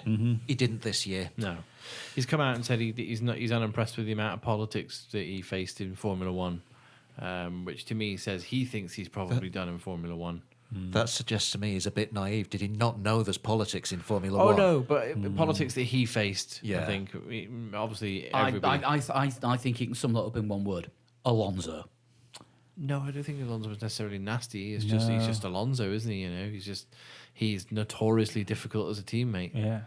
And I don't think Stoffel could handle that. No, But But yeah, we lose another driver on the both grid. McLaren Yeah. drivers. Well, what I was going to say was, here's a stat that I found yesterday. Can anyone name the last driver who made their F1 debut in a McLaren not to score a point? What's that? I don't know what you mean. Right. A driver who had their first race in Formula One Yeah. that was in a McLaren, Right. who was the last driver to do that didn't score a point. Because we know Stoffel did. Stoffel score points. Yeah. Right. Okay. Got you. So the last driver to make their F1 debut in a McLaren, I want to say Michael Andretti. bit more recent than that. Jos Verstappen. Nope. Oh, bit J-Mag. J-Mag. J-Mag. Oh, this is where I knew it was a father. That's where I got confused. Yeah. Yeah. When he. So no pressure on Lando for next year. No. Well, it was mid-season. Don't forget. Yeah, Magnussen It made his. was still his first F1 race. Yeah, it was. Yeah. Yeah. But I still think I both- would say maybe Pedro de la Rosa maybe failed to score a point when he stood in. Yeah, but that wasn't his first F1 race. No, all right, okay. Made their actual F1 debut. I got you. First race in F1 in a McLaren. What do you think the chances are that both Lando and Sainz might be in a little competition to see who Fernando Alonso's teammate is for 2020? Not impossible. I think there's every chance of it. Because McLaren fucking love Alonso, don't they? Or what should I say? Well, yeah, Zach Brown loves Zach Alonso. Brown. What do you reckon to this then? The final judge on who Alonso's teammate will be in 2020 comes down to Alonso. Wouldn't surprise me. Wouldn't surprise me at all. Because he's got someone that he's been working with all this year and driven on the same team as back in Daytona last January. Don't forget that Lando Norris is Formula One's Kimoa athlete next Yeah. year. And he's got Carlos Sainz, who he's always been a strong supporter of because he's another Spanish driver on the grid. I think Fernando Alonso will end up being team principal of McLaren at some point when he retires from Formula One. If not team principal, he will be like Niki Lauda of Mercedes. So, The figurehead. Yeah, I can see Alonso going back to McLaren for a year, maybe 2 years, before he retires, and he's forward thinking enough to want the best driver as his teammate, for the team going forward. No, It does seem like there's two drivers who he could definitely work with Yeah. in the team. Did anyone see the drivers' press conference on Thursday? No. bits of it. It was the first part of the drivers' press conference was George Russell, Lewis Hamilton, Fernando Alonso, and Lando Norris. Mm-hmm. And poor Lando, I think he got like one question asked to him the whole time he was there. George obviously got a couple of questions, being Formula 2 champion, understudy to Lewis Hamilton. Somebody asked Fernando Alonso if he would become team principal, or would he come back in a sort of ambassadorial role, a bigger role, and maybe the head of the FIA. And Lewis said definitely not the head of the FIA, and had a bit of a chuckle. And Fernando went, "Oh, that's it, all the penalty points, lots of penalties for this one." Well, Jean Todt announced this week that he's not doing another term as FIA head. He's done This that is before. one-term President Jean Todt. Yeah, he's said this before. I'm not going to stand for re-election. Yeah. And then when nobody stood, he was just like, "Okay, I'll stand again then." Yeah. Yeah, apparently Sepp Blatter's thinking of. I tell you what, when you have something like being head of the FIA, and nobody stands for it, if there's any sign of a more corrupt organisation, come on, that's fucking crazy. Well, yeah, I mean, when Sepp Blatter was in charge of FIFA, how many elections did he contest unopposed? Yeah. And how corrupt was he? Exactly. Haas next. Sorry. Going back to what happened yesterday. Just quickly before we go, because you mentioned press conferences, did you guys see the team press conference No, Paul did. with I only saw highlights. Toto Wolff was asked about Ocon. I said, like, what's he said? Oh, he's going to do some sim work. He's going to be really working really closely with us. It's and we'll be getting ready for a race drive in 2020. To which point Christian Horner leans over and says, "You might want to teach him what flags mean." Nice. That's one of the bits I saw. Yeah. Haas. Grosjean in 9th, Magnussen in 10th. Double points. Double points finish, not binary. Grosjean obviously managed to not pick up damage from the Flipping Hulkenberg. Hulkenberg flip. Although, to be fair to Grosjean, yes, okay, he was involved in an altercation on track which ended up with the car upside down. Not his fault at all. No, not his Not fault. Hulkenberg's either. And it wasn't Ericsson's fault. No, nobody's fault. It was a clash of wheels at the wrong angle for Hulkenberg, and he just ended up upside down. Yeah. So let's not be too harsh on Romain Grosjean. As funny as it is that we found out that, of course, it was Grosjean that was involved in a car being upside down. Magnussen had a pretty awful weekend up until the race. What happened to Magnussen before the race? I don't know. He was just nowhere in free practice. He was nowhere in qualifying, if I remember right. He was. It was looking like a standard binary Haas weekend. Yeah, he was pretty much anonymous, and then somehow he just managed to hook it all up on Sunday, and put in the end a decent performance. He can do that, though, isn't he? And K-Mag is one of those drivers, much like Marcus Ericsson, who we've berated in the past, comes good every now and again. And this season, he's been pretty good for Haas. Grosjean was awful early season. And towards the back end of the season, they've leveled out a little bit. But K-Mag's been pretty consistent. Oh, he was propping that team up for the first half of the season till Silverstone. Which is when Grosjean was at his first point scoring for Grosjean. There's 42 points, wasn't it, for K-Mag, and none for Grosjean at one point. Well, I think Silverstone was the last time. That was the end of Grosjean's pointless streak. Yeah.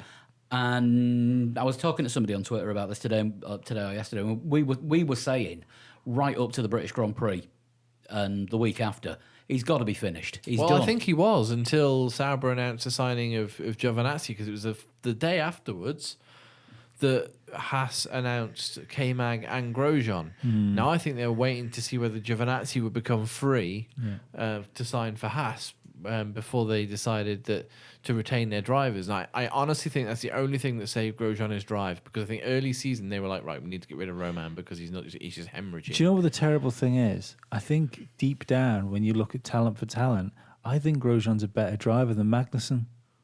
But I just think This year he hasn't been. No, I think he's a quicker driver. Yeah. But it just doesn't, like I've said before, he's fast and he crashes.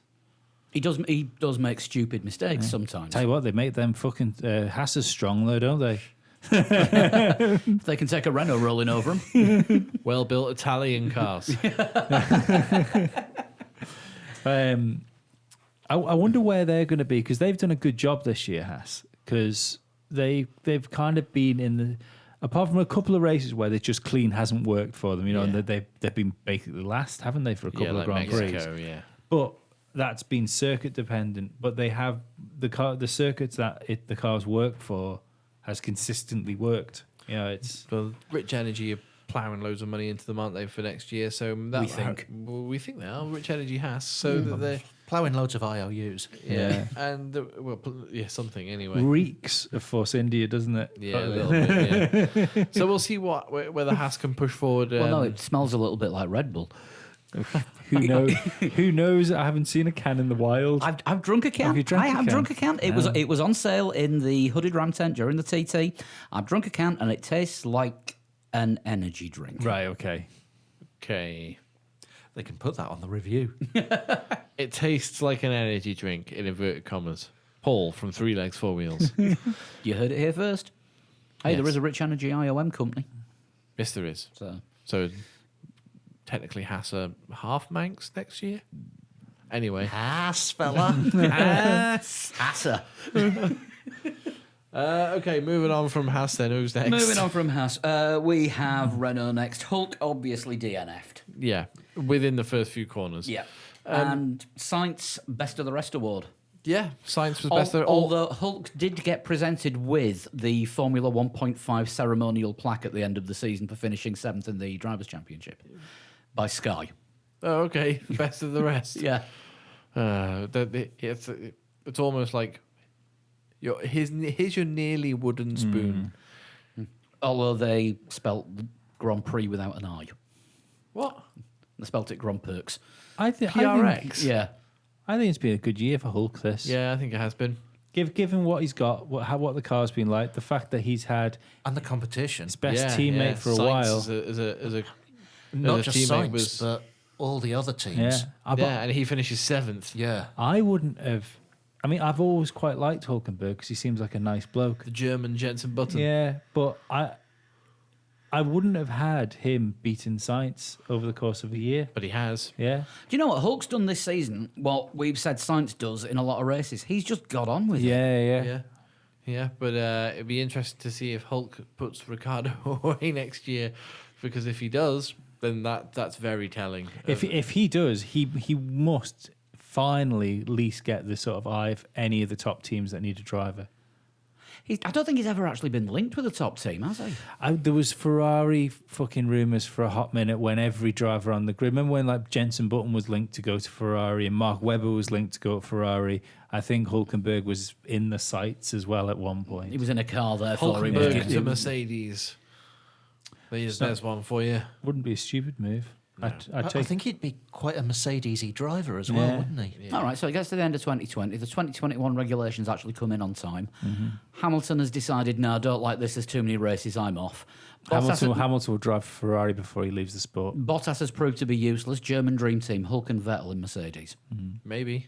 Hamilton will drive a Ferrari before he leaves Formula One because Ferrari want Hamilton, and it's far too good for the Hamilton brand to miss being a Ferrari driver. I think Mercedes would pay him an absolute fortune to retire and not drive a Ferrari, and then he could say that everything he's achieved he's done with Mercedes power. I don't think he needs Mercedes money. I think now and in the future he's going to be like a David Beckham when he leaves the sport. He's going to transcend the sport and make more money than he made while he was a Formula One driver. Yeah. Yeah, I know what you mean. But I think Hulkenberg could be a decent shout as a Lewis Hamilton teammate. Yeah, I do. He's easygoing enough, but Fast. and he's got that steel behind him as well. He might be easygoing, but he's not a pushover. I still think Hulkenberg might end up being a one-time world champion at some point. You know, like a Jenson Button in Brawn. Yeah. Might just find himself in the right place at the right time and then do the job with it. Yeah, I agree. Sainz, though. If Renault were planning on spending as much money on next year's car as Honda spent on what became the Brawn, Yeah. who's to say? Yeah, Sainz though jumping ship to McLaren after less than a year with the team. Just but obviously from when that was announced, it was. It just seems a bit odd. I don't think he jumped. I think he knew what was going on. Yeah, 'Cause maybe he did. Let's face it. If Hulkenberg seems to be part of that team, he's done better than Sainz over the course of the year. And if you were making your fantasy team and someone said, right, you've got Hulkenberg, you can have either Danny Ricciardo or Carlos Sainz. Oh, Danny Ricciardo. Yeah, Every day, every single day. yeah. I mean, don't forget the situation with Sainz was he was still under contract at Red Bull and at Renault on loan, and nobody put the right offer in for him, and he exercised his option to leave both organisations at once when the McLaren seat came up. Yeah, well, I think Renault clearly had eyes on Ricciardo because those talks must have been going on for a while. Because I think basically Ricciardo was dictated where Sainz went, because at one point Ricciardo was linked to McLaren as well, and Renault. And Renault were about to sign Ocon, and then all of a sudden it was Ricciardo. Yeah, but I think Sainz had to sit there and wait to see where Ricciardo went before he could go to the other team. Yeah. Uh-huh. I mean, it was a shock because there was talk about him going back to Red Bull to replace Ricciardo if Ricciardo jumped ship. Yeah. But it's just I was amazed that he made the first move. I never thought he was going to go back to Red Bull. There was just something about that. It seemed odd, didn't it? I mean, I think him and Verstappen had issues. I mean, there was all the stories about them not getting on even their respective garage crews coming to blows when they were both at Toro Rosso. And I don't know this. Like, I really liked Sainz when he first came into Formula One. You know, and we were praising him really highly against Verstappen, saying everyone's talking about Verstappen, no one's talking about Sainz, that sort of thing. But I don't know whether he's plateaued or even declined a bit. Yeah, I mean, he's been great until he's joined Renault, and I wonder how much of that is Hulk putting him away a little bit. Yeah, Because even at Toro Rosso, before he joined Well, Renault don't to forget replace his- Palmer, he finished 4th at Singapore. and but his last year in Toro Rosso, the Toro Rosso wasn't particularly good. And who was his teammate? Kvyat. Kvyat. most of the So he had Yeah, but I mean, as I say, even finishing 4th in a Toro Rosso at Singapore is still pretty special. And then he went and joined Renault, and it looked like him taking a couple of races to get his feet under the table. And then this year, he's just not. He's not been on top. Yeah. And as I say, I wonder how much of that is just Hulkenberg just There's been- managing to just keep him. Keep There's him been back too many half a Q2s step. we've not seen him in. Yeah, Yeah. just keep him back half a step. I think Hulkenberg's quite a clever guy with stuff like that too, because I know it's all fun and games and jokes, but like little comments matter. And there was an interview with him and Sainz together, and they were asked like what they thought about the drivers. I think I've said this on the podcast before, actually, when it happened. What they were going to miss about each other, and then Hulkenberg was asked, what are you looking forward to about having Daniel Ricciardo in the team, with him like being looked at as like one of the nicer, more easier people to get on with the grid? And he said it'll be really nice to have a fast teammate.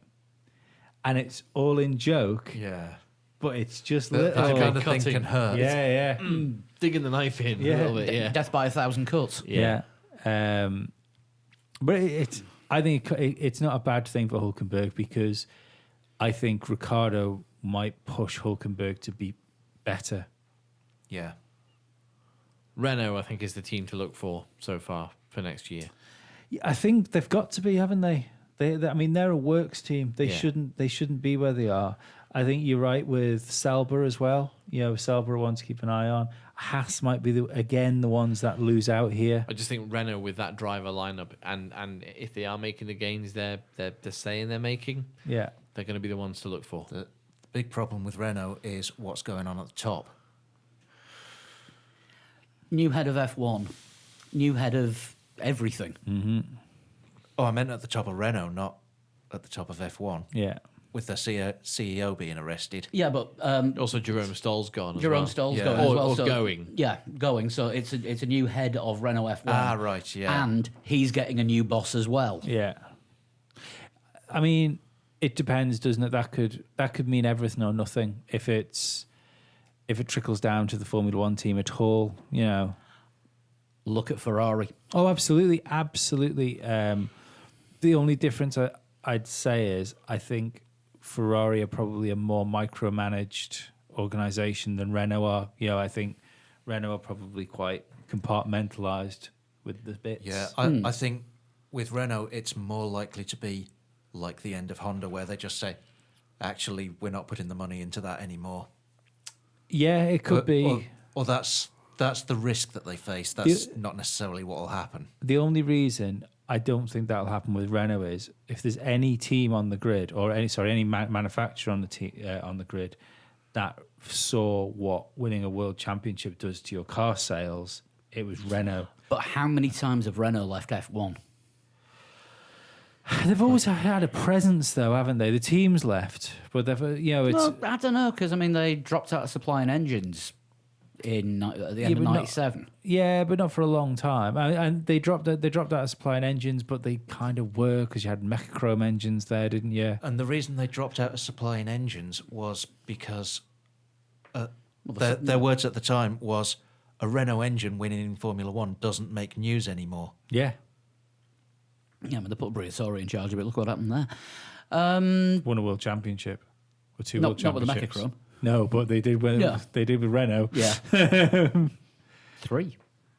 I would. 95, 96, 97 were all Renault championships. I say without. Not with Briatore in charge, but No. then he left to head up the Mechachrome side of things, which then Renault sold off. Yeah, And they were, Benetton sold to Renault. yeah.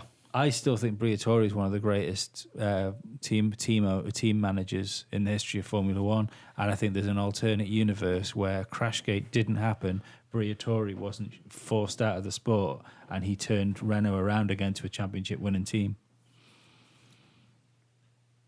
And then we wouldn't have to deal with watching Pat Simmons on TV. Mm. There's always a positive side. Yeah. I love Briatore. I think he's great. He's a character. We'll definitely give him that. Yeah. He's like a calm Eddie Jordan. I don't know if Renault do pull out again.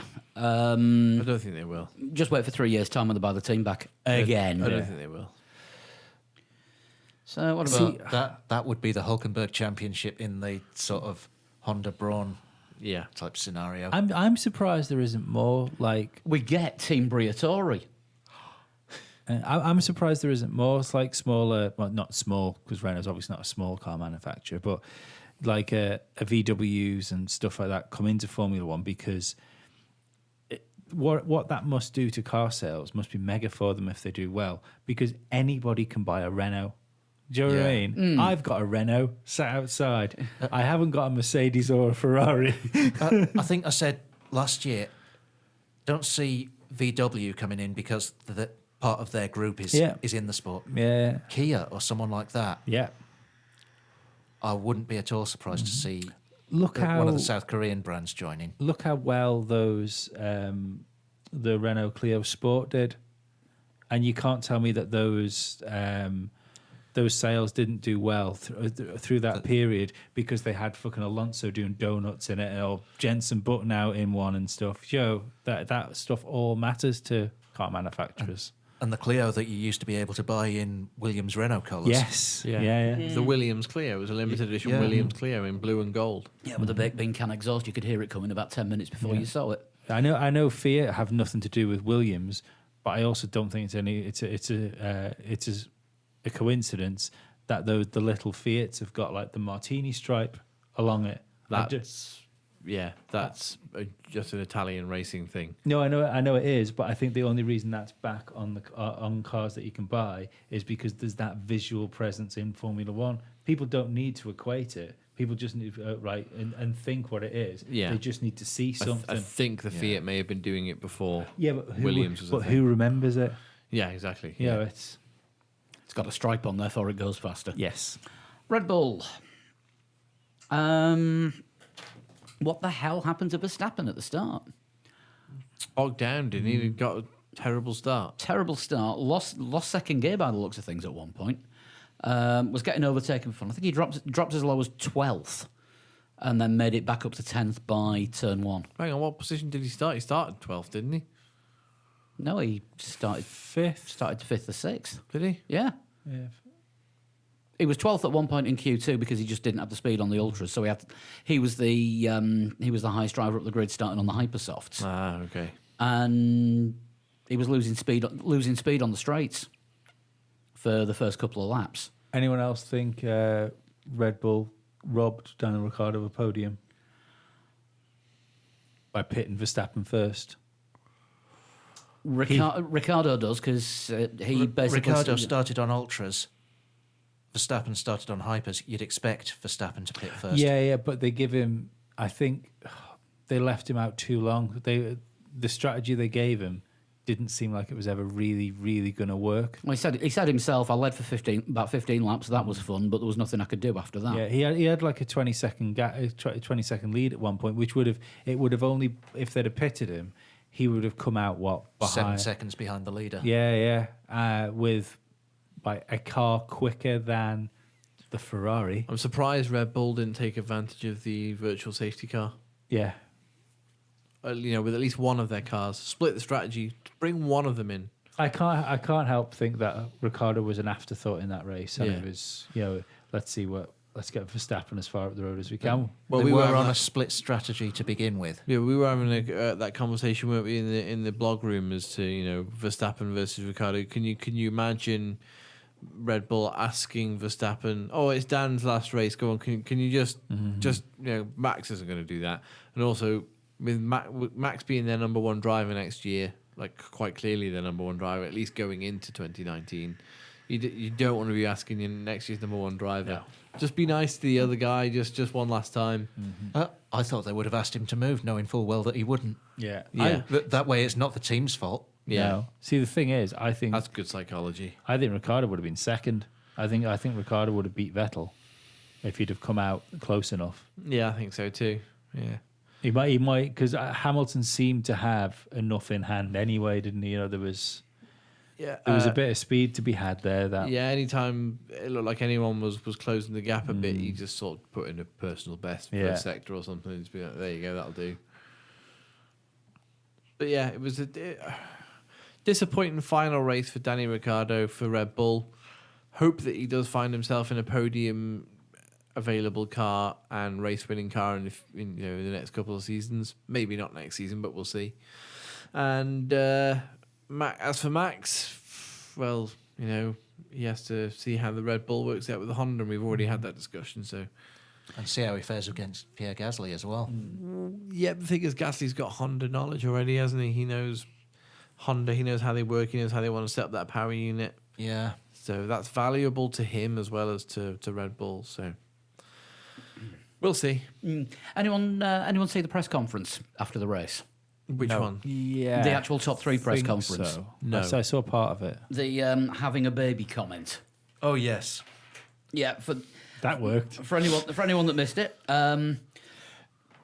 What are your plans? You seem to be counting the days till the next race. Seb, why don't you start? What are your plans? Hamilton asked him, another baby? Vettel said, I don't know, quickly done. If you need advice, I know how to do it. Max, keep pushing. Vettel, I don't know how long you two want to be in free practice. Max, I like free practice. That's similar to a conversation that they had in the drivers. Yeah. Or was it when Grosjean announced he was going to be a dad? They're just like, does it change how you drive in Formula One when you know you've got children? What we got next? Ferrari's next. Kimi. Again, another disappointing last race. Car died. Looked like maybe an An electrics problem because the camera stopped. Yeah, complete electrical failure on the car. Everything just He had a good weekend as well, too. Yeah, he was That's doing He was looking. okay. He was looking good all weekend. yeah, on a track where you need to leave him alone because he knows what he's doing. Yeah. I mean, we had Kimmy's was the second camera failure of the weekend when his picture froze, but there was one in the pit lane as well where all we saw was the side of Marcus Ericsson's head for about 2 minutes. Yeah, whilst the race was going on. Yeah. Yeah, it looked like electric. The steering wheel died. The comms went. The camera went. Just after they told him to stop, pulled up in the middle of the pit lane. I thought we were going to get another virtual safety car for that. We did get virtual safety Sorry, car for a Raikkonen. full-on safety car. Yeah, because he stopped on the start line, didn't he? Yeah, Um, because the car died just after he passed the pit lane entrance. yeah. Well, he went to open the power, didn't he? After the last corner, nothing. Yeah. not a thing. So yeah, Disappointing last race with Ferrari. yeah. I'm glad it's not his final race in Formula One though. I'm kind of glad we still get to see Kimi. As I say, I'm quite looking forward to seeing Kimi spearheading a team next year. So he's clearly the elder statesman in Formula One, and he's going to be the team leader at Sauber. Yeah. I think you're surprised. He hasn't been a team leader since he was at Lotus, and that was good. We enjoyed Kimi at Lotus. I'll announce it now. To celebrate Kimi's career with Ferrari, we have got our hands on another copy of Kimi's Book of Haiku, and we'll be launching a competition for that next weekend. Woo. And I think we ought to have a poetry competition. A haiku A competition. haiku competition. Sounds good. So that will be appearing on the website and on social media over the weekend. Bonus points if it has a Kimi Räikkönen illustration on it as well. Yeah, if you're sending it in by email, it's not really all that easy to put an illustration on. Fucking scan it. So get practicing your haikus for a So Kimi Räikkönen. get working on your haikus, and we'll have the details on next week's show. If you don't know what they are, use Google. I'm trying to make up a haiku involving Google, but I don't have the No. mental capacity. No.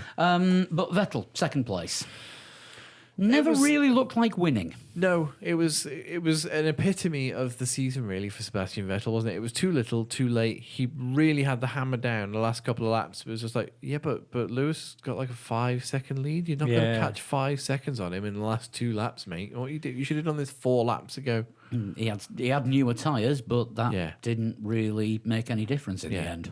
Like, you shouldn't have put the car in the barrier in Germany. You shouldn't have shouldn't have spun round in Monza. Shouldn't have spun round in Japan. You shouldn't have spun round in Austin. Sounds like somebody's got This- a bad case of the shouldn'ters. But it wasn't this year, though, was it? This Sebastian Vettel started in Baku, like last year. When he clashed wheels with Lewis Yeah. Hamilton. That was like There the seems to be- signs that there's something not quite right with Seems to be Sebastian a Vettel. lot more respect between them this year. I mean, I don't know if anybody saw they swapped They swapped helmets. helmets, Yeah, yeah. swapped helmets. Although Lewis says he won't be able to wear Seb's because Seb's got a really small head. Did you see the video of that? Did anyone else get the feeling that it wasn't quite Seb's idea? Yeah, he's just like, I got to get my helmet away. Yeah, it's become the sort of the thing to do, hasn't it? It was obviously Alonso has been collecting helmets for his museum. Yeah. And painting Kimoa logos over all the other sponsors' logos on them. Has he really? Well, no, but it wouldn't surprise me if he had. Well, I was going to say. news, Paul. That's fake news. He's going to become a professional tagger. You'll see him on like the side of trains and stuff. Yeah, I'm pretty sure Nigel Mansell was never sponsored by Kimoa. And half of Jackie Stewart's head was as well. Yeah, exactly. Yeah, Jackie Stewart had a Kimoa watch. yeah. Oh, if I go back to the Mansell Museum, do you reckon I'd get away with sticking a couple of Kimoa stickers in the on the Do it. on the glass cabinets? Kimoa. Alonso's already been there. He's covered in them now. Yeah, probably. Yeah, probably. And then sign the visitor's book. Yeah, you can sign the visitor's book afterwards. If you, I chose really not enjoyed to. the museum, Fernando. Yeah. Yeah. But yes, Vettel. It's nice to see like a friendly world championship. There's been not real, even though they had a couple of tangles, no animosity between Lewis Hamilton and Sebastian Vettel. Do you know why? There's just been this mutual respect. But I think the only reason that it's been like that is because Vettel fell away. Vettel knows if it gets nasty, he's going to lose anyway. No. I think if it would have carried on, like from the summer break, it looked very unlikely the way it started to roll out that Hamilton was going to lose the championship. No, at summer break, it looked like he was going to lose it. It looked like it was Vettel's to win. No, after the summer break. Yeah. So when Lewis Hamilton got on this relentless roll that he Yeah. seems to be able to get in the second half of a season. Yeah. I think if it would have carried on trading wins a bit more, then might have seen a more feisty championship. But there was no feist to be had. Yeah, it was. Yeah, Hamilton had got the better of him and he knew it, and there was no point rubbing his nose in it because it might be reversed in future years, but Yeah. Yeah, I think they know. magnanimous in victory. I think they know as well, don't they? The next probably 2 years is them two fighting Yeah. at the top, probably, unless Probably. Charles Leclerc has anything to say Or about it. Honda sorts something out. Or Or Renault. Renault sort something out, or seeing as the Ferrari was the best car on the grid this year, then Haas might be in with a shout next year. No, not for winning world championships. But I mean, even Renault, I think if the best Renault can hope for is that they can put themselves in a Race winning. or not a race winning, not really a race winning car, but a car capable of picking up the pieces like a Red Bull. Yeah. Yeah. But the only reason I don't think they'll have that is because I was saying to my dad on when we watched watching the Grand Prix that when they pitted Ricciardo, which was kind of like a roll of the dice, you know, when he had all that pace to catch up. Yeah. They didn't win Abu Dhabi, but there's no team better on the grid than Red Bull. Oh, I said Yeah, that it's- a lot earlier in the year, Yeah. didn't Yeah. I? Because it sounds like a They, stupid they thing. shouldn't pick up a single win in a No, year. no, not at all. But they've just there must be like where we said in Ferrari, people aren't allowed to make mistakes in Ferrari. That doesn't seem to be the case in Red Bull. You know, it seems to be like fortune favors the brave is applauded in the team. It's kind of the opposite of what we said about Williams for a long time. Because Chris, I think it was you came up with this. They've forgotten how to win. Yeah. Red Yeah. Bull have never known how to lose. Well, they have, but not. They've built up winning, haven't they? From when they took over the team, and they've just sort of kept that there. I they think haven't. Christian Horner that, you know. Yeah, they haven't lost that mentality. But if you've got the third fastest car, meaning there's 4 drivers quicker than you, Yeah. the only way you're going to get on the podium, let alone win races, is by doing something that the others aren't doing, where there's a 20% chance of it working. Yeah. and they do that, and they do it well. Yeah. See, I thought it spoke volumes for like the pit wall for Red Bull when when it started raining in the desert, and it flashed back to the Red Bull garage, and Christian Horner was sort of lent out of the Looking at how it was, ground, and looking at how it was like that. behaving. Yeah, He's the only team boss that you get the feel is looking and making decisions. Every other team boss appears to be waiting for staff to tell them what their opinion is, and then they make a decision on what they think is the best option from I there. don't- Which is do the opposite to Mercedes or do Yes. the opposite to Yeah. I Ferrari. don't know, because Arriva Benny's good at telling you when it rains, because every 10 minutes he nips off for a cig and he comes back and he's like, is he wet? Yeah, right, it's raining. Box for inters. I think you'd be if you That sounds like an old fisherman's thing. If a Riva Bene is wet, it's raining. to be perfectly honest, if you looked at Arriva Benny's head and decided whether that meant it was wet or dry outside, that is a brave call. It's raining. Chip fat. You notice the Ferrari uniforms are the same colour as the Brill Cream packaging. But there's going to be like sort of darker shoulder pads on the next lot, so it doesn't show the grease up so much. What was it, Coming to America? Soul Glow. Italian edition. Right, Mercedes, I'm calling this binary result. Yeah. Yeah, yeah. Of course finally it was. Yeah. championship. Yep. 5th in the race, 5th in the championship is not good enough for Valtteri Bottas, I'm afraid. Oh. What was he in the championship last year? Was he second in the championship last year or third? Third, I think, yeah. Third, because it was Vettel and Hamilton again, wasn't it? Yeah. Fifth in the best, well, joint best, second best, whichever one you want to put it. It's just not good enough, is it? In a car that's better than a Red Bull but finished behind a Red Bull driver. Yeah, where was Kimi? Was Kimi? Kimi was third. Third. So you finished by. So it was Verstappen fourth. Verstappen was fourth. Yeah. So you've got a guy in front of you which hasn't got the car to fucking be there.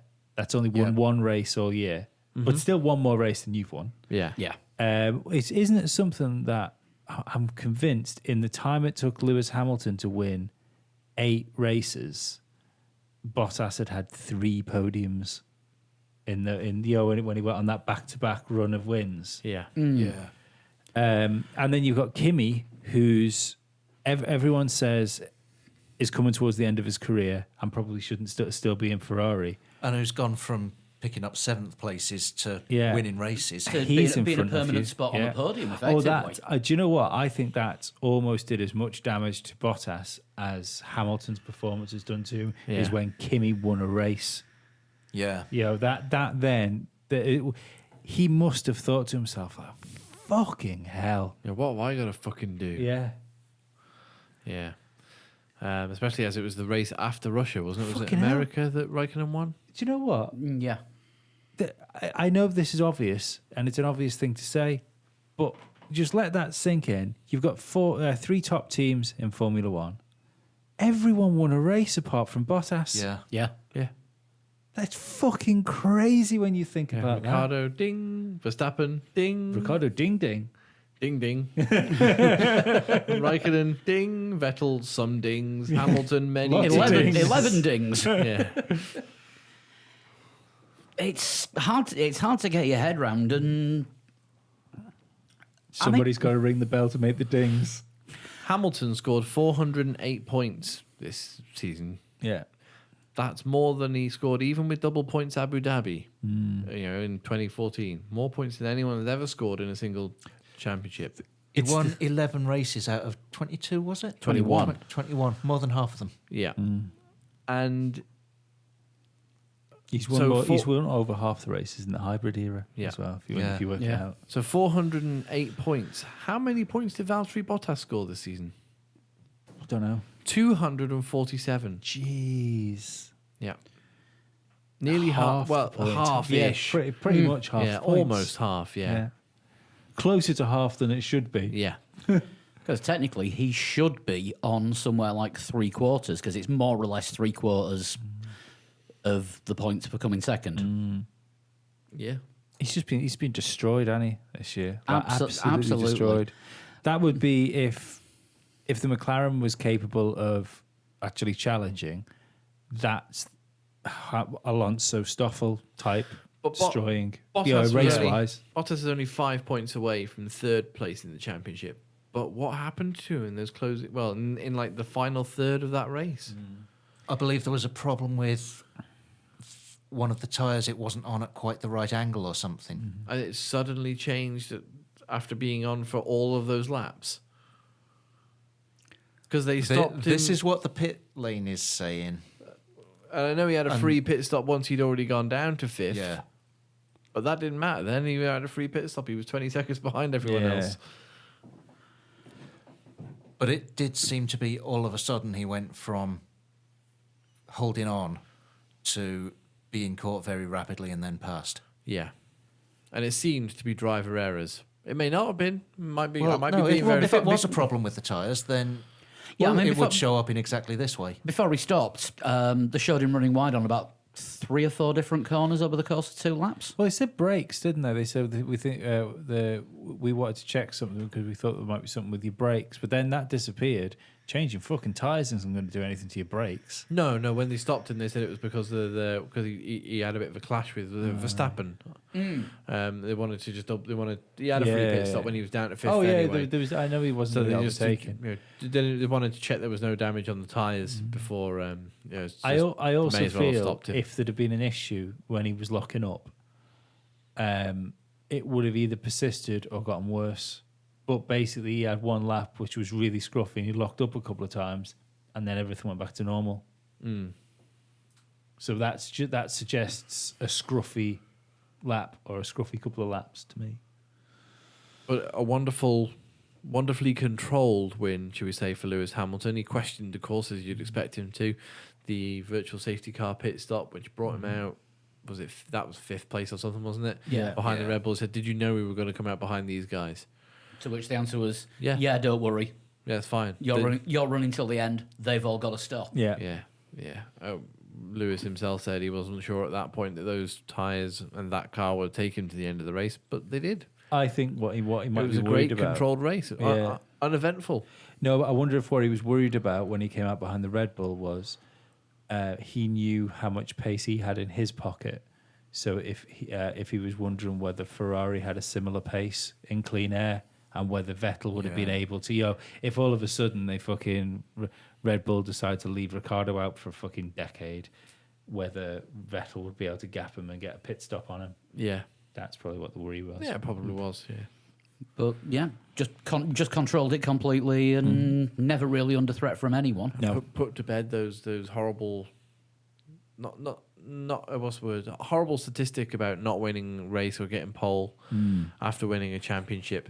He's done it twice now. Yeah. Yeah. In 2 races since. But I think that's because he's got a different focus. I know, like you saying before, I believe so too. I Yeah. think he now wants all the wins. That's 72 wins, I think Yeah, Sean said it's, yesterday. it's getting 83 poles, 72 wins. He could be nearly at Schumacher's record by the end of next year. Yeah, well, technically speaking, he could break it He next could year. do, but he'd have to win every That'd have race. to be some Yeah. year. Every race. That'd have to be a really good year. Way. And Pirelli have re-signed, so it won't be a good year. I haven't even put that in the news. no, we haven't even got as far as the news yet. So, driver of the day for everyone. Lewis Hamilton. Carlos Sainz. Not Sergei Sorokin, because he can't win every vote. No, although we did win the. Valtteri Bottas, because I love a good sport nervous breakdown, and I think he's well on his way to entertaining me all through next year. Because if there's anything gets me happy, it's other people's misery. Well, Toto's described him as needing to go away for the winter and remember that he's a strong Finnish warrior. Martin Brundle, on the other hand, says he probably needs a good sports psychologist because the last thing he wants to see is Lewis Hamilton's naked back or rear wing. All right then. Yeah, wasn't sure about the stripping on the podium. Oh, it was cool. It was a different thing, wasn't it? Yeah, I like things like that. It'll make a good picture. Yeah, should have got booked for taking his shirt off for celebrating. Hero and villain.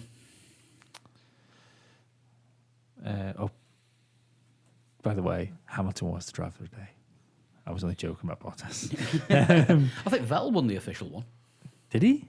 No, Alonso. Fernando Alonso. Oh, was it Alonso? Yeah. It was Alonso, yeah. Hero and villain. I don't think anyone Bottas did is the anything Bottas particularly is the villain because heroic or villain. he finished the season off by wasting a Mercedes seat. Yeah, slightly villainous drive, I suppose. It's not even will. It's just it's not. I'm not mad. I'm just disappointed. It's Do you one know of who them. my- Yeah, yes, Fernando. Do you know who my hero is? Romain Grosjean. If it comes on the radio straight away, is he okay? He did put him in the wall. He didn't put him in the wall. But coming on the radio straight away, being like, is he all right? Is he okay? Yeah, that's because he thought he might have murdered somebody again. but to Hamilton. be, in all fairness, Alonso. Ding. Hulkenberg. just got a load of like racing driver helmets with crosses through on the side of his car. God damn you, I'm sure Pastor Dick Dastardly Maldonado. used to do that. In all fairness, though, I don't think that incident was his fault. I think No, it it was wasn't. a No, racing incident. Yeah. pure and simple. Just It clash was- of wheels that was just at such an angle. Yeah, and yeah. such a turning. I mean, Hulk described it as I locked up and went wide. He locked up, went wider. Yeah. Or the other way around. I couldn't see him. We touched. Yeah. One of them things. Right, our predictions. Let me load this up. Before we start reading these out, I'd just like to remind everybody that whoever wins, if it wasn't me, it's a hollow win because I had a whole race stolen from me. By not sending a prediction in. What? No, everyone else you remind. So, start with you, Chris. You go on now. Raikkonen. No. Bottas. No. Hamilton. Well, 1 point. Dan. Yes. Bottas. no. Hamilton. Vettel. 2 points. Lee. Hamilton. Raikkonen, Ricciardo. Yeah. Me, Vettel, Raikkonen, Bottas. And Sean, Bottas, Vettel, and Ricciardo. 3 points. So the final scores. Dan, 54 points. Chris, 55. Two-way tie for second. Yep. Lee and Sean, 61. this. I looked. Yeah, other people might not have. And I've won, 65. Well done. Yep. We're going to have to do that one again next season, aren't we? Yeah. You might win it fairly next time. Oh God, we're never going to hear the end of this. For the listeners' one, we're going to do a full season one for next year. Yeah, thanks for joining in for the last few races of this season. Was it Jennifer Muller who? Yeah, Jennifer Muller won that with 28 points after a solid 7 points in the last 2 races. Very good. Well done, Jennifer. So keep an eye out at the start of next season for that on the website. Right, news. Finally, after 2 hours of podcast. Well, it was a long race. Jesus. Yep. Longer shows do better. Qubits are in. Albon in. Hartley done. Yeah, but what I've got there, Qubits are in because that happened last week. Everybody knows that Qubits is in the Williams for next year. Alexander Albon was announced this evening. Yep, for Toro Rosso. Monday news. So that only leaves 1 seat left to confirm, as Dan rightfully pointed out. Yes. Who will get that second Force India seat? Well, they're testing this Canadian guy this week in Abu Dhabi for the Pirelli test. So I think they're evaluating what he's like. I can't remember the guy's name. I think Could say it'd be a walk in the park. Stroll. Be a stroll in the park. You could, but you won't. apparently it's going to be announced at some point this week. Even if it's Tuesday, we're not having a jump cut. No, we're not, because It's- everyone knows It's Lance that Stroll there is a going there. complete grid for next year. Yeah. At If the they- moment, If they announce someone and it's not the person we think it is, will we Yeah. have a jump cut? yes. Yeah. Yeah, if they announce Nicholas Latifi or Fernando Alonso. Or Nick De Vries. Dan was saying earlier today, it is weird that, When everyone else is in place now, yeah. Why? Why not confirm him? Exactly. It's a bit odd, isn't it? It is. Do you reckon the rest of Lawrence Stroll's mates are like, don't fucking sign him, he's fucking shit. Well, look, this is the only thing I could think is maybe there is some sort of in a team like disagreement over I it. don't think. Yeah, but even if there is, you'd expect Ocon to still be part of the picture. But I don't think. Unless Force India don't want him. No, seriously, yo. Yeah, it's- maybe. Well, he's had a seat fitting. They're putting him in the car. No, tomorrow. unless they don't want Ocon. Stroll's not a terrible driver. Do you know what I mean? To be fair, we don't know that. No, We we're don't pretty, know if he's good or not. yeah. But when the Williams has been on an equal footing, you know, with the rest of the field, which in the last 2 years has been in the wet at Monza and at He has done well in wet Yeah. conditions. wet conditions, but we know which are equalizers. Yeah, he's equalizing had a podium. It's more than Uh, Hulkenberg. and also, you know, Baku, the year that all the shenanigans happened, podium. You know, so So they're he's testing a driver. That's able. They're testing a driver that's great in the wet in Abu Dhabi. Then again, it might be raining there now. It might be, They had thunderstorms predicted for this week. yeah. But he's an unknown quantity after 2 seasons in Formula One. He's definitely one of the stories of the fucking next year. Yeah. There's so many stories opening up for next year. It's Oh, yeah. ridiculous.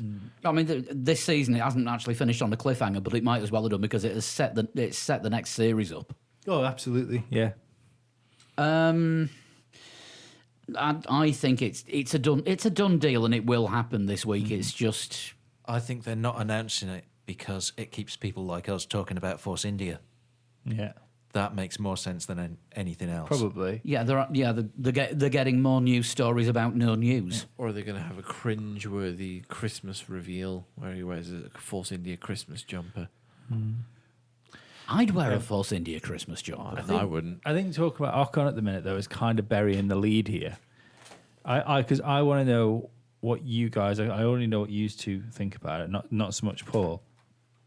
I want to know what you think about Kubica being signed. because after the dust, after the hype sort of went, oh wow, they've signed Kubica, I can't not think it's a fucking terrible move. I don't think it's a terrible move. I think it's a terrible move. It's a waste of a seat. I think they've done it for money, like most of the Williams bad mistakes that they've done over the years. I think it's a roll of the dice that is possibly going to work really well for them and possibly not. And where Williams are at the moment, that is But how well possibly sensible. you're going to have a 34-year-old driver that's been out of it? Take his physical impairment away, He's been out of the sport for 8 years. and he's 34 at the start of next year. So am I. Kids these days. You weren't 34. Well, I'm already 34. But yeah. Too old for a Williams seat. Yeah, too old. Yeah. Sorry, mate. I thought you were the same age as me. Nah. It's just my paper round wasn't that easy. You're too tall for a Williams all right. seat as well. Yeah, I am. Paul's fucking 35. His paper round was Baghdad. No, I used to have to do Baghdad all, in Yorkshire. no, I used to have to do all the posh houses with all the colour supplements on a Sunday. Weighed a ton, and that was just for the first street. Yeah, I don't. I think it's reported he's got $10 million to come into the team, hasn't it? That's the story. I think that's why he's there. I think he's there because of the money. I don't think he's there because of the pace. Williams were talking. I don't know. Did you catch this? 'Cause they didn't catch it. They were asked how he was going to be sort of for every race, and they were saying that they're going to have 2 reserve drivers, essentially like a reserve driver, like your normal reserve driver, and like a race reserve driver, Which whatever they apparently said. is going to be Ocon. Yeah, but that's in case there's certain circuits where certain corners he can't take, like the hairpin at Lowe's hairpin and stuff like that. Apparently, that's not one of the ones where he'll struggle because that was brought up when they were talking about it on Sunday. Oh, right, because the story that I read was that was low enough speed for him not to be struggling with it. Right, if there's even the thought of the driver that you're employing, if there's even the slightest thought that there's certain parts of certain tracks that he can't do, I don't believe he should be there.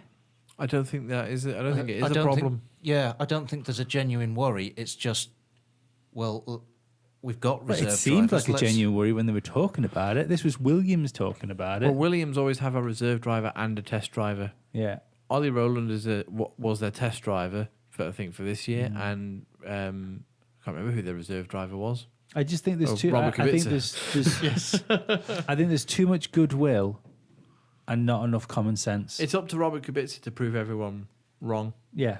And as I said, he's made his major battle. He's on the grid for next year.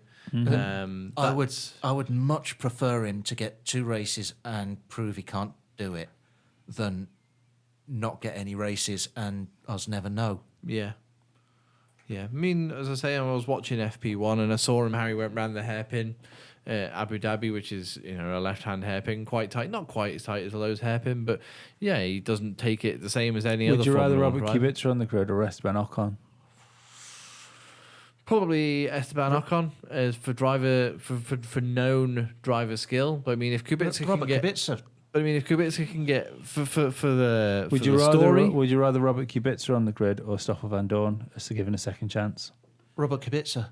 Would you? Ocon and Van Dorn can still get second chances. They're young enough to, and I think putting Van Dorn. Let's just say, for sake of argument, this year's Williams improves a little bit, Yeah. but doesn't become a mid-grid car. You put Van Dorn in there, that's it. That's him done, finished. No, I think getting away from Alonso is all he needs to maybe focus himself a bit more. But if the car's not capable of performing, I think if Van Dorn was in the Williams and consistently beat Russell, that's him back on the map. Do you know what? Right, if Robert Kubica had have been in, say he had his accident, say we're a few years in the future, and he'd had his accident a little bit later, and he'd gone to Ferrari, and he'd won 2 world championships or a world championship, then had his accident, and then had this like drive back to Formula One, I'd probably be more on board with it. But it's the fact that he was a very good driver, but he was no better or he showed no more potential than a Daniel Ricciardo has shown as being a potential world champion. I don't think he ever looked to be on a Lewis Hamilton level. I think he did, yeah. I don't think he did. He just wasn't in the car. Don't forget that qualifying session at Japan where he physically couldn't talk afterwards. Yeah, he did. Like I'm saying, he was good. It's Suzuka, but I still think I don't think he has it behind him to have 8 years out and then deserve another go. Maybe not, but it's Suzuka, Spa, and Monaco, probably the 3 greatest driver challenges. Would you say in on the Formula One calendar? Yep. The good measures of good drive. In his last season in Formula One, he qualified second at Monaco and finished third, I think, in the Renault. I'm not disputing that he was a potential world champion. I'm not disputing that. Yeah, but he was able to do the sort of things that Alonso could do, which is like take the car and put it further ahead of where it should be. Yeah. A lot further. He's the only person to have ever won a race in a Sauber. Sauber, yeah. Which was a very different Sauber back then, though. It was a very different Sauber. It was a BMW Sauber. And just before BMW fucked it. Yeah, absolutely. And Peter Sauber had to save it again. Yeah. But yeah, there's a reason that he had a pre-contract agreement with to go to Ferrari in 2012, and he deserved it as well. Yeah, completely deserved it. But I don't think he deserves his seat now. I disagree, but it's up to him to prove either you or I wrong or right. But I also think it's bad for the sport. I don't think there's anything good can come of this.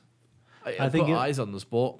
I think it'd be like this guy who had this guy who had an accident. You know, if you tell somebody who's not that into Formula One, this guy had an accident like some years ago, nearly lost his arm. Now he's back racing again, and I think the negatives of having a guy. Let's just say he comes in and can't handle it. I think the negatives far outweigh the positives. Oh yeah, you're right. As Dan said before, it is a roll of the dice. It's not. It all could be a fairy. roll of safety as well. Yeah, it's not all fairy tales and everything. Yeah. I was amazed. It's real life, and he's got to be able to get in that car. He's got to perform. He can't just piss about like 8 seconds off the pace every race, and we go, well, there's Robert Kubica, because that it won't wash. No, you know what I mean. It just won't. He can't turn up in Australia and be a few seconds off the pace. He's got to be. He's got to be close to Russell. Yeah, he's got to be pretty close to George Russell. Looking to beat George Russell, to be honest with you, but you know, I think Russell will probably have the better of him. I know what we were saying, because we spoke about this earlier, and I pointed out the fact that Renault had the chance to sign him and they didn't sign him. And remember, they chose Jolyon Palmer over him, and we said at the time Jolyon Palmer was like the 5th option for that seat. No, the second year round, Palmer was the 5th. But Kubica was still in the line. He was still there. He was still testing. It was after that he then went to joined Williams, or started flirting with Williams. And I think that's 2 years ago as well. So he was 2 years younger too. It's because this is the thing. You take his impediment. Yeah, but that Renault test wasn't. What was amazing about it wasn't, he's setting world championship pace. It was, he's an awful lot quicker than anyone expected he would be. No, we don't know that because we don't know what the fuel was. Given however the other teams were doing and what he was doing, for all we know, like any other driver might have gone fastest that day in that car. The only inkling we've got to that is the fact that Jolyon Palmer's turned around and said that he wasn't setting the world alight with his times, and then said they had the chance to sign him and they decided not to. Which is not an unreasonable decision. But because Renault don't need the money. Williams need the money. Yeah, but Kubica didn't come with sponsorship then as well, remember? I think Kubica has changed over the last 2 years. How do we know that? He's gone from... Well, this might be a thing. I've been given a test in a few-year-old Renault to I might have a career. which is the difference between. No, because I think he was having those tests with Renault to try and get a career. He was having those tests with Renault to try and get a drive with them. The first one. They weren't giving him a test as testing him out as a driver. I think they were. The first one wasn't. The first one was a sort of, it was almost like a. Let's see if you can do it. No. The first one was you say you can drive a Formula One car. You Yeah. were around driver. That's why it was a 2012 Renault. So it's like, here's a few years old Renault. Go out there, have a blast. And Yeah. when they were looking at the timesheets, they were like, he should not be setting those times in that car. If that this is like driver pace. This is what Yeah, we'd that- expect from somebody who's driving for. To be fair, we don't know that. But that's when Renault came out and said that, and that's why they put him in the test at Hungary. And then they didn't sign him. No, yeah, quite right. They didn't sign him, but Williams have signed him. But Williams weren't going to sign them until all of a sudden they'd lost their pay drivers.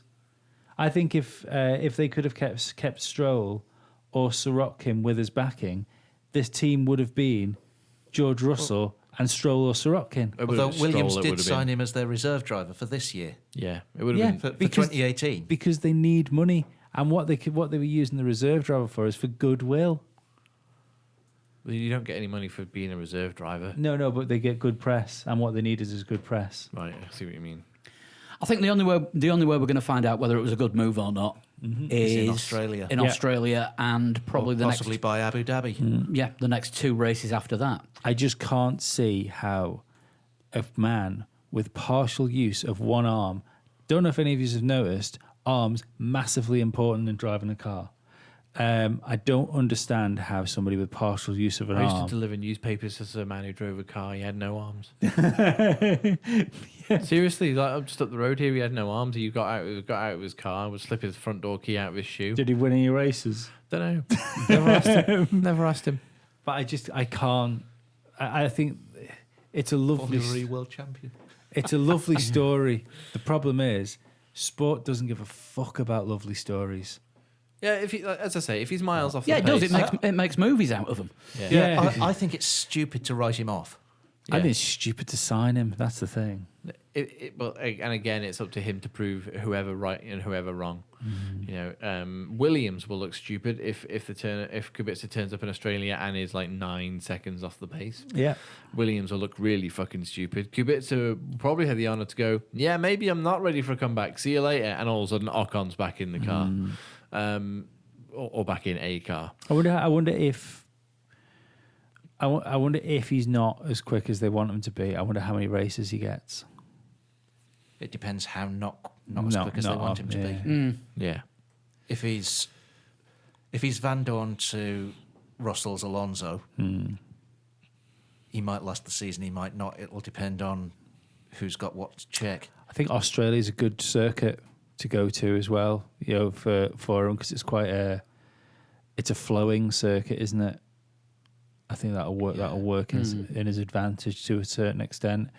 See, my thing is how physically he'll handle like like we see Formula One drivers like battered over the course of a season. I just wonder what state he'll be in after like a couple of back-to-back races or something. Just got to wonder if they've been giving him mock-up race weekends, driving a full-loaded simulator I don't, on it's- back-to-back weekends. Doesn't matter, Don't does forget it? that no Hungary- G-forces on a simulator. Well, don't forget the They can, Hungary put, test. they can put the weights on it as well to mimic the G-forces. It's not G-force though. You can't mimic the stopping force of a Formula One car. So all the simulators are really, really good computer games. You see them when they're working. You know, when they're in the simulator, it's a car on hydraulics with big screens in front of it. There's the only thing they're there for is they can do wheel weight, so the wheel weight's there, but that stopping They're not going to get force, the same the G-force. acceleration, they're throwing But around. I do get An impressed. accident. Think of an accident to an already damaged arm if he has a particularly big shunt. Yeah, but don't forget, he did going back to the endurance thing. He did 142 laps, 2 race distances at Hungary in one stint. Yeah. He then did exactly the same thing when he was testing the Williams behind closed doors at Silverstone with Paul Di Resta at the beginning last season, was it? The beginning Yeah. of last season. when they was deciding who was going to be their reserve driver. And again, he did more than 2 race distances at Silverstone in one stint. So I don't think his fitness We don't know the times though, do we? No, but it means more than 2 race distances. You're still going to get the G-forces through the corners. Yeah, but still don't know how fast he was going. Yeah, but regardless, you're still going to get the G-forces through the corners. It's still going to tire you out if you're driving a car, unless you're driving at 30 mile an hour. Yeah, no, that's what I mean. But we don't know that coming towards the end of of lap 10, he wasn't already 5 seconds off the pace. What another driver would be doing? No, quite right, because it was behind the closed doors Yeah. test. But I don't think they would have had a reserve driver 5 seconds a lap slower than another reserve driver. It'd be too far off for even the 10 million to make it worth it. I don't know. I don't think you can look at Williams at the minute as a competitive Formula One team. I think they're essentially surviving, and this could even be a Martini thing. If Rich Energy had come in and sponsored them instead of Haas, then maybe Ocon would have been in the car. Martini aren't sponsoring. No, I know they're not. Year. They're backed out. See what I mean? Yeah. I wouldn't be surprised, actually, honestly, to see Martini on the Saubers next year. With it being Sauber, Alfa Romeo. Alfa and Martini got a long-standing relationship. It looks like it's going to be PKM on the Williams, which is Kubica's sponsor. Do you not think as well, I'm not saying this is the way to look at it, but in the way that everyone has an opinion on things. Look, there's 4 people here giving opinions on things that they've probably got no right to really do. If Kubica does badly, this is the way I think the majority of people outside of Formula One, and kind of like the people that Formula One want to watch again, the casual fans, not us sort of diehards. Kubica does badly, people are going to go, what the fuck have they done getting somebody in Formula One which has got one arm? Kubica does well, people go, well, fucking Formula One's easy now if a guy with one arm can do well. It's not like Jeff Capes is racing the cars. No, I'm just saying what I think the greater unwashed masses' opinions will be. The greater unwashed don't see Formula One drivers as athletes. They see them as people who drive around in circles for a couple of hours. True. And any idiot True. could do that on the M25. Maybe, but I just think as soon as the dust settles on the romantic side of seeing Kubica come back into a car, I struggle to see the benefits of any of this. I'm not sure if it's got any space. I don't think it's got any place. I'm not even going to say sure. I don't think it's got any place in the highest form of motorsport, which is what we're dealing with. Will you still hold that opinion if he absolutely destroys George Russell? No, I will hold my hands up, because I've always had strong opinions about stuff on the podcast, but I think I've always been good enough to admit when I've been wrong. Hasn't happened a fucking lot, if we're perfectly honest. As much as you'll hate to admit that, lots of times Lee's right. And, Well, there's another time that you're wrong. but I'll admit, fucking grand. He's done really well. I'll still say that maybe the whole thing about cars being too easy to drive might be a conversation worth having. But I don't think that's going to happen. I don't think he's going to destroy George Russell. I think he's going to be 3 seconds off the pace. But we'll see. We'll see, yeah. We'll know that next year. Yeah. Let's shunt it. Let's do it. I've got the glasses on. Just for information, so Dan, you can prove this. I am not looking at anything on the internet, on the screen. I've just got the Formula lead times up. He's part of the competition. So that's both of us disqualified. Hang on, look, you can see there is a spreadsheet. You've got things in front of you which change what the pictures are. Just shut the laptop. Yeah, but it takes ages to power back on. That's not my fault. You've got a rubbish laptop. No, I got a cheap laptop. I just use this for pub quizzes. Point it towards Lee. Don't want to look at it. You don't want to know who's won Formula Lee. I don't want to cheat Formula It's E. getting close to midnight. Let's move it on, There's people. something evil lurking in the dark. Let's do some questions. Who sent this in? This is the man with the greatest surname that we've ever had on Three Legs, Four Wheels. This is from Mr. Tyler Stevens. I was born in 1917. This is going to be a tough one. 101. Bernie Eccleston. Right now, it's only Paul with the advantage. I was first involved in Formula One in 1974. Bernie Eccleston's youngest son. We're looking at tyre company or car company, Highlanders. Highlanders. Peugeot ever been in circuits. Formula One? Yeah, they had an engine deal. I think they supplied Of course they Jordan did, yeah. and McLaren. What about 74? Were they in the 70s? Might have been in the back of a Matra. With that being French. Maybe, because in 1917, I'm pretty sure the Peugeot factory was making shells for Mario French. Kart. No, for French artillery during the First World War. They then went on to make bicycles before deciding that they would start making cars. They carried on making bicycles for quite a long time. I have 4 less poles than Red Bull. Not Peugeot then, because they have a fairly checkered history in Formula One, as in shit. Did they ever get a pole? Don't think so. We need a guess now, don't we? Oh, yeah. Ooh, good. How many poles do Red Bull have? Quite a lot. Renault? No, because every Red Bull pole has been with a Renault engine in it. Yeah. Because they only ran 4. Renault as a manufacturer first appeared in 1974. It's roughly right. Yeah, about right. 77, I think, rings a bell for me, actually, weirdly. 1917, maybe, possibly. It's a car company, who knows?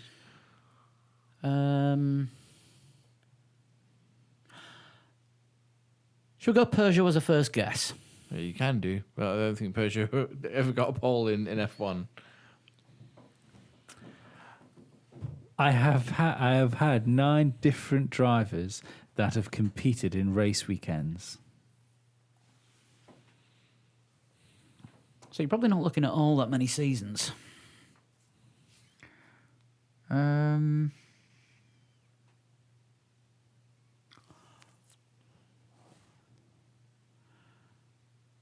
Just wondering. Could it be something like the safety car? Why would that have been born in 1917? If safety cars were used in races in 1917, but not in Formula One until 74. I think it was a bloke walking in front of the cars with a red flag back in those days. Running, they were races. How old are Tag Heuer? No idea. Because McLaren used to have a Tag Heuer engine. In 74? No, it was a Ford then, but I would Tag Heuer were the official timing suppliers for quite a while. Then again, it was Longines before that, I think. I would have thought they were older than 1917. But it's a reasonable guess, isn't it? Only 2 of my drivers that have won races have not won a world championship. I think it was Renault. Jarno Trulli won a race, didn't he? Was René Arnoux ever world champion? Don't think he was I he? think he was. I think we're looking at maybe Renault as a manufacturer. No, hang on. Fisichella's won in a Renault as well. Did he? Yeah. Best crash in Brazil, he won. Yeah, I think that rules Renault out. Oh, no, he did. He didn't crash. He won Brazil, didn't he? Was he the one that got through the carnage? He won Brazil in a Jordan. Yeah, he won in Brazil because he just crossed the finish line to start the lap before the lap where the crash was. Was it so? It was It was truly Trulli that. that had the massive crash. Who'd have thought he'd ever go fast enough to have a crash like that? It was where he was going backwards. Oh, right. Slippy. So much speed. His parents make great wine. You sell it in our local co-op. Do we need a guess on this one, or have we got another? Got one more. I have a total of 50 wins.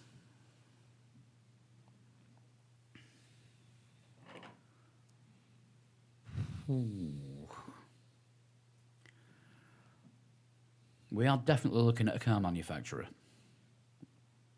I think so. I'd like a guess. Do you want to say Renault? We'll go Renault for now. But it Well- might be. What did you say about only 2 of the drivers? Only 2 of my drivers have won a race that have not won the Drivers' World Championship.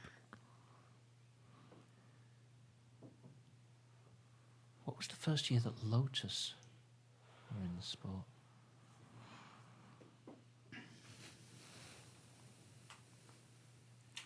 '60s. Was it? Yeah. Yeah, Lotus started in the 60s, yeah. Well, So- yeah, because they were world champions in the 60s, so yes, that wouldn't be Yeah. 74. Carry on as you were then. Stick with Renault for that one. For now. Yeah. A Mercedes won my first ever Grand Prix in 1932. So it's not Renault then. Or a car manufacturer. A Mercedes. What's that again? A Mercedes. Yeah. Won my first ever Grand Prix. Am I a circuit? Or a race of some description. Like. Well, you wouldn't be racing in 1917? Fucking war on.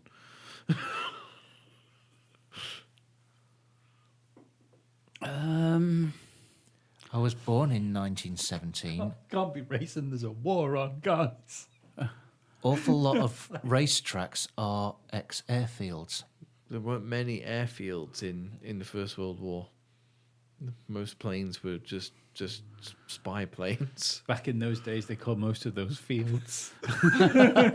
When did the Wright brothers make their first flight? 1908? Yeah. So we're only talking 9 years after the very, very first. They were still using planes in the Oh, they were. First World War. They were using planes, but not like as you would expect in Second. Most racing tracks, I think, are Second World War aerodromes. Yeah, unless it's something in France like Cirque de la Sarthe.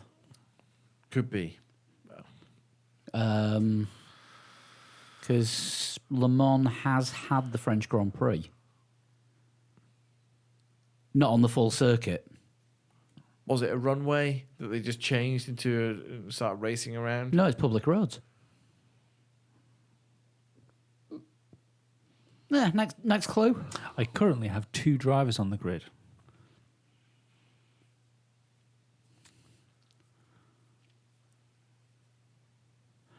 Or a country. Yeah. Yeah, I think, yeah. France was not born in 1917. No. No. It was a little bit busy at the time. Because it would be Ocon and Grosjean. Yeah. Or we could be back to being a team. When was Canada invented? They only have one driver on the grid. I will host a MotoGP race.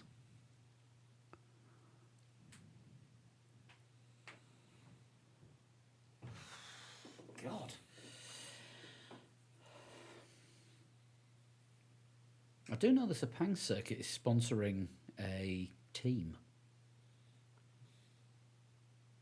There's no Malaysian drivers in Formula One right now. No, we might not be talking about F1, that's the thing.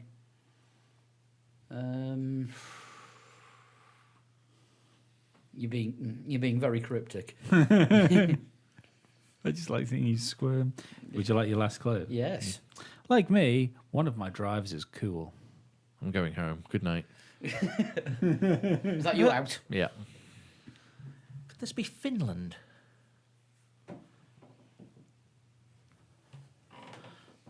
I think they are having a MotoGP race in Finland.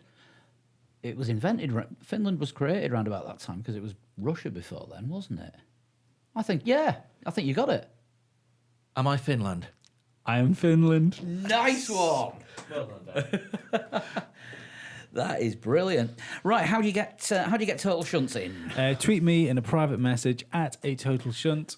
And you can tweet us on the rest of the show at Three Legs Four Wheels or individually at Dan Dankleton. At Flood21. and at Pablo100. If you're old school and want to get in touch with us by email, you can do that, threelegs4wheels@gmail.com. And not forgetting our Patreon show, which is the extra half hour or so show that we do every week. You can subscribe to that, and all the money that comes in from it keeps us ticking over. Things like microphones, hosting, software, everything, including biscuits.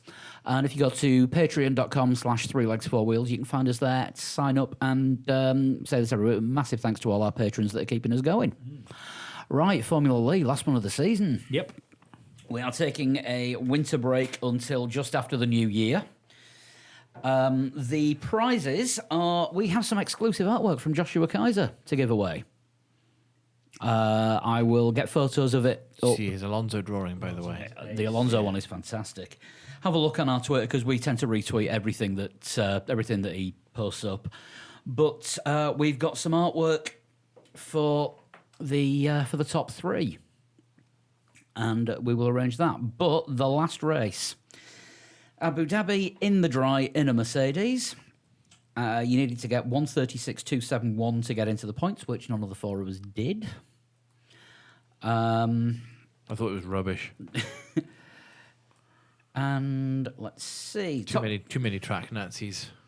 Top 20. We've got Nick Betts in 20th, Chris Shales in 19th, Weitzer Camping in 18th, Nick Patakas 17th, Bjorn Wistrom 16th, James Nagel in 15th, Timmy Bristow 14, Ken Lauderbach 13, Joe Marsh in 12th, Nicholas Carline 11th, and Travis Parker in 10th. Top 10. Travis Parker in 10th, top 10. Sorry, top 9. James Holman was in 9th. It's late. Matthew Morrison in 8th, Pete Bull 7th, Jeff Sharp in 6th, Alberto Roldan in 5th, and the top 4, bearing in mind that we went into this with only 1 point separating the two leaders. 4th place, Max Williams. Maximum Williams. 3rd place, Will Coates, 138.915. 2nd place, Ollie Vestley, 133.851. Sorry, Will, your time was 133.915, not 138. And winning it and taking the title, Bradley Chambers with a 133.511. You have won this year's Formula Lee. Well done, Bradley. Well done, Bradley Chambers. Well done, Bradley. You won when there was no helmet to give away. That was a random draw anyway. Max, you came second, and Will Coates, you were in third. I will be getting in touch with everyone to sort their artwork out, and I will share some pictures of what Joshua has drawn. Yep. That is it for us this week. That is a marathonly epic show, almost 2 hours, 40 minutes. And I want to go home and go to bed because it's 5 to 12. We'll be back next week. First part of the season review. Yes. And maybe confirmation of Lance Stroll. Who knows? Oh, I can't wait. And I think we've got some guests coming up over the winter as well. We're going to try Fingers and get crossed. some guests Fingers crossed. If anyone was watching our Twitter conversations last night, you'll probably see something. But we will see you next week. Bye-bye. Bye. Bye-bye.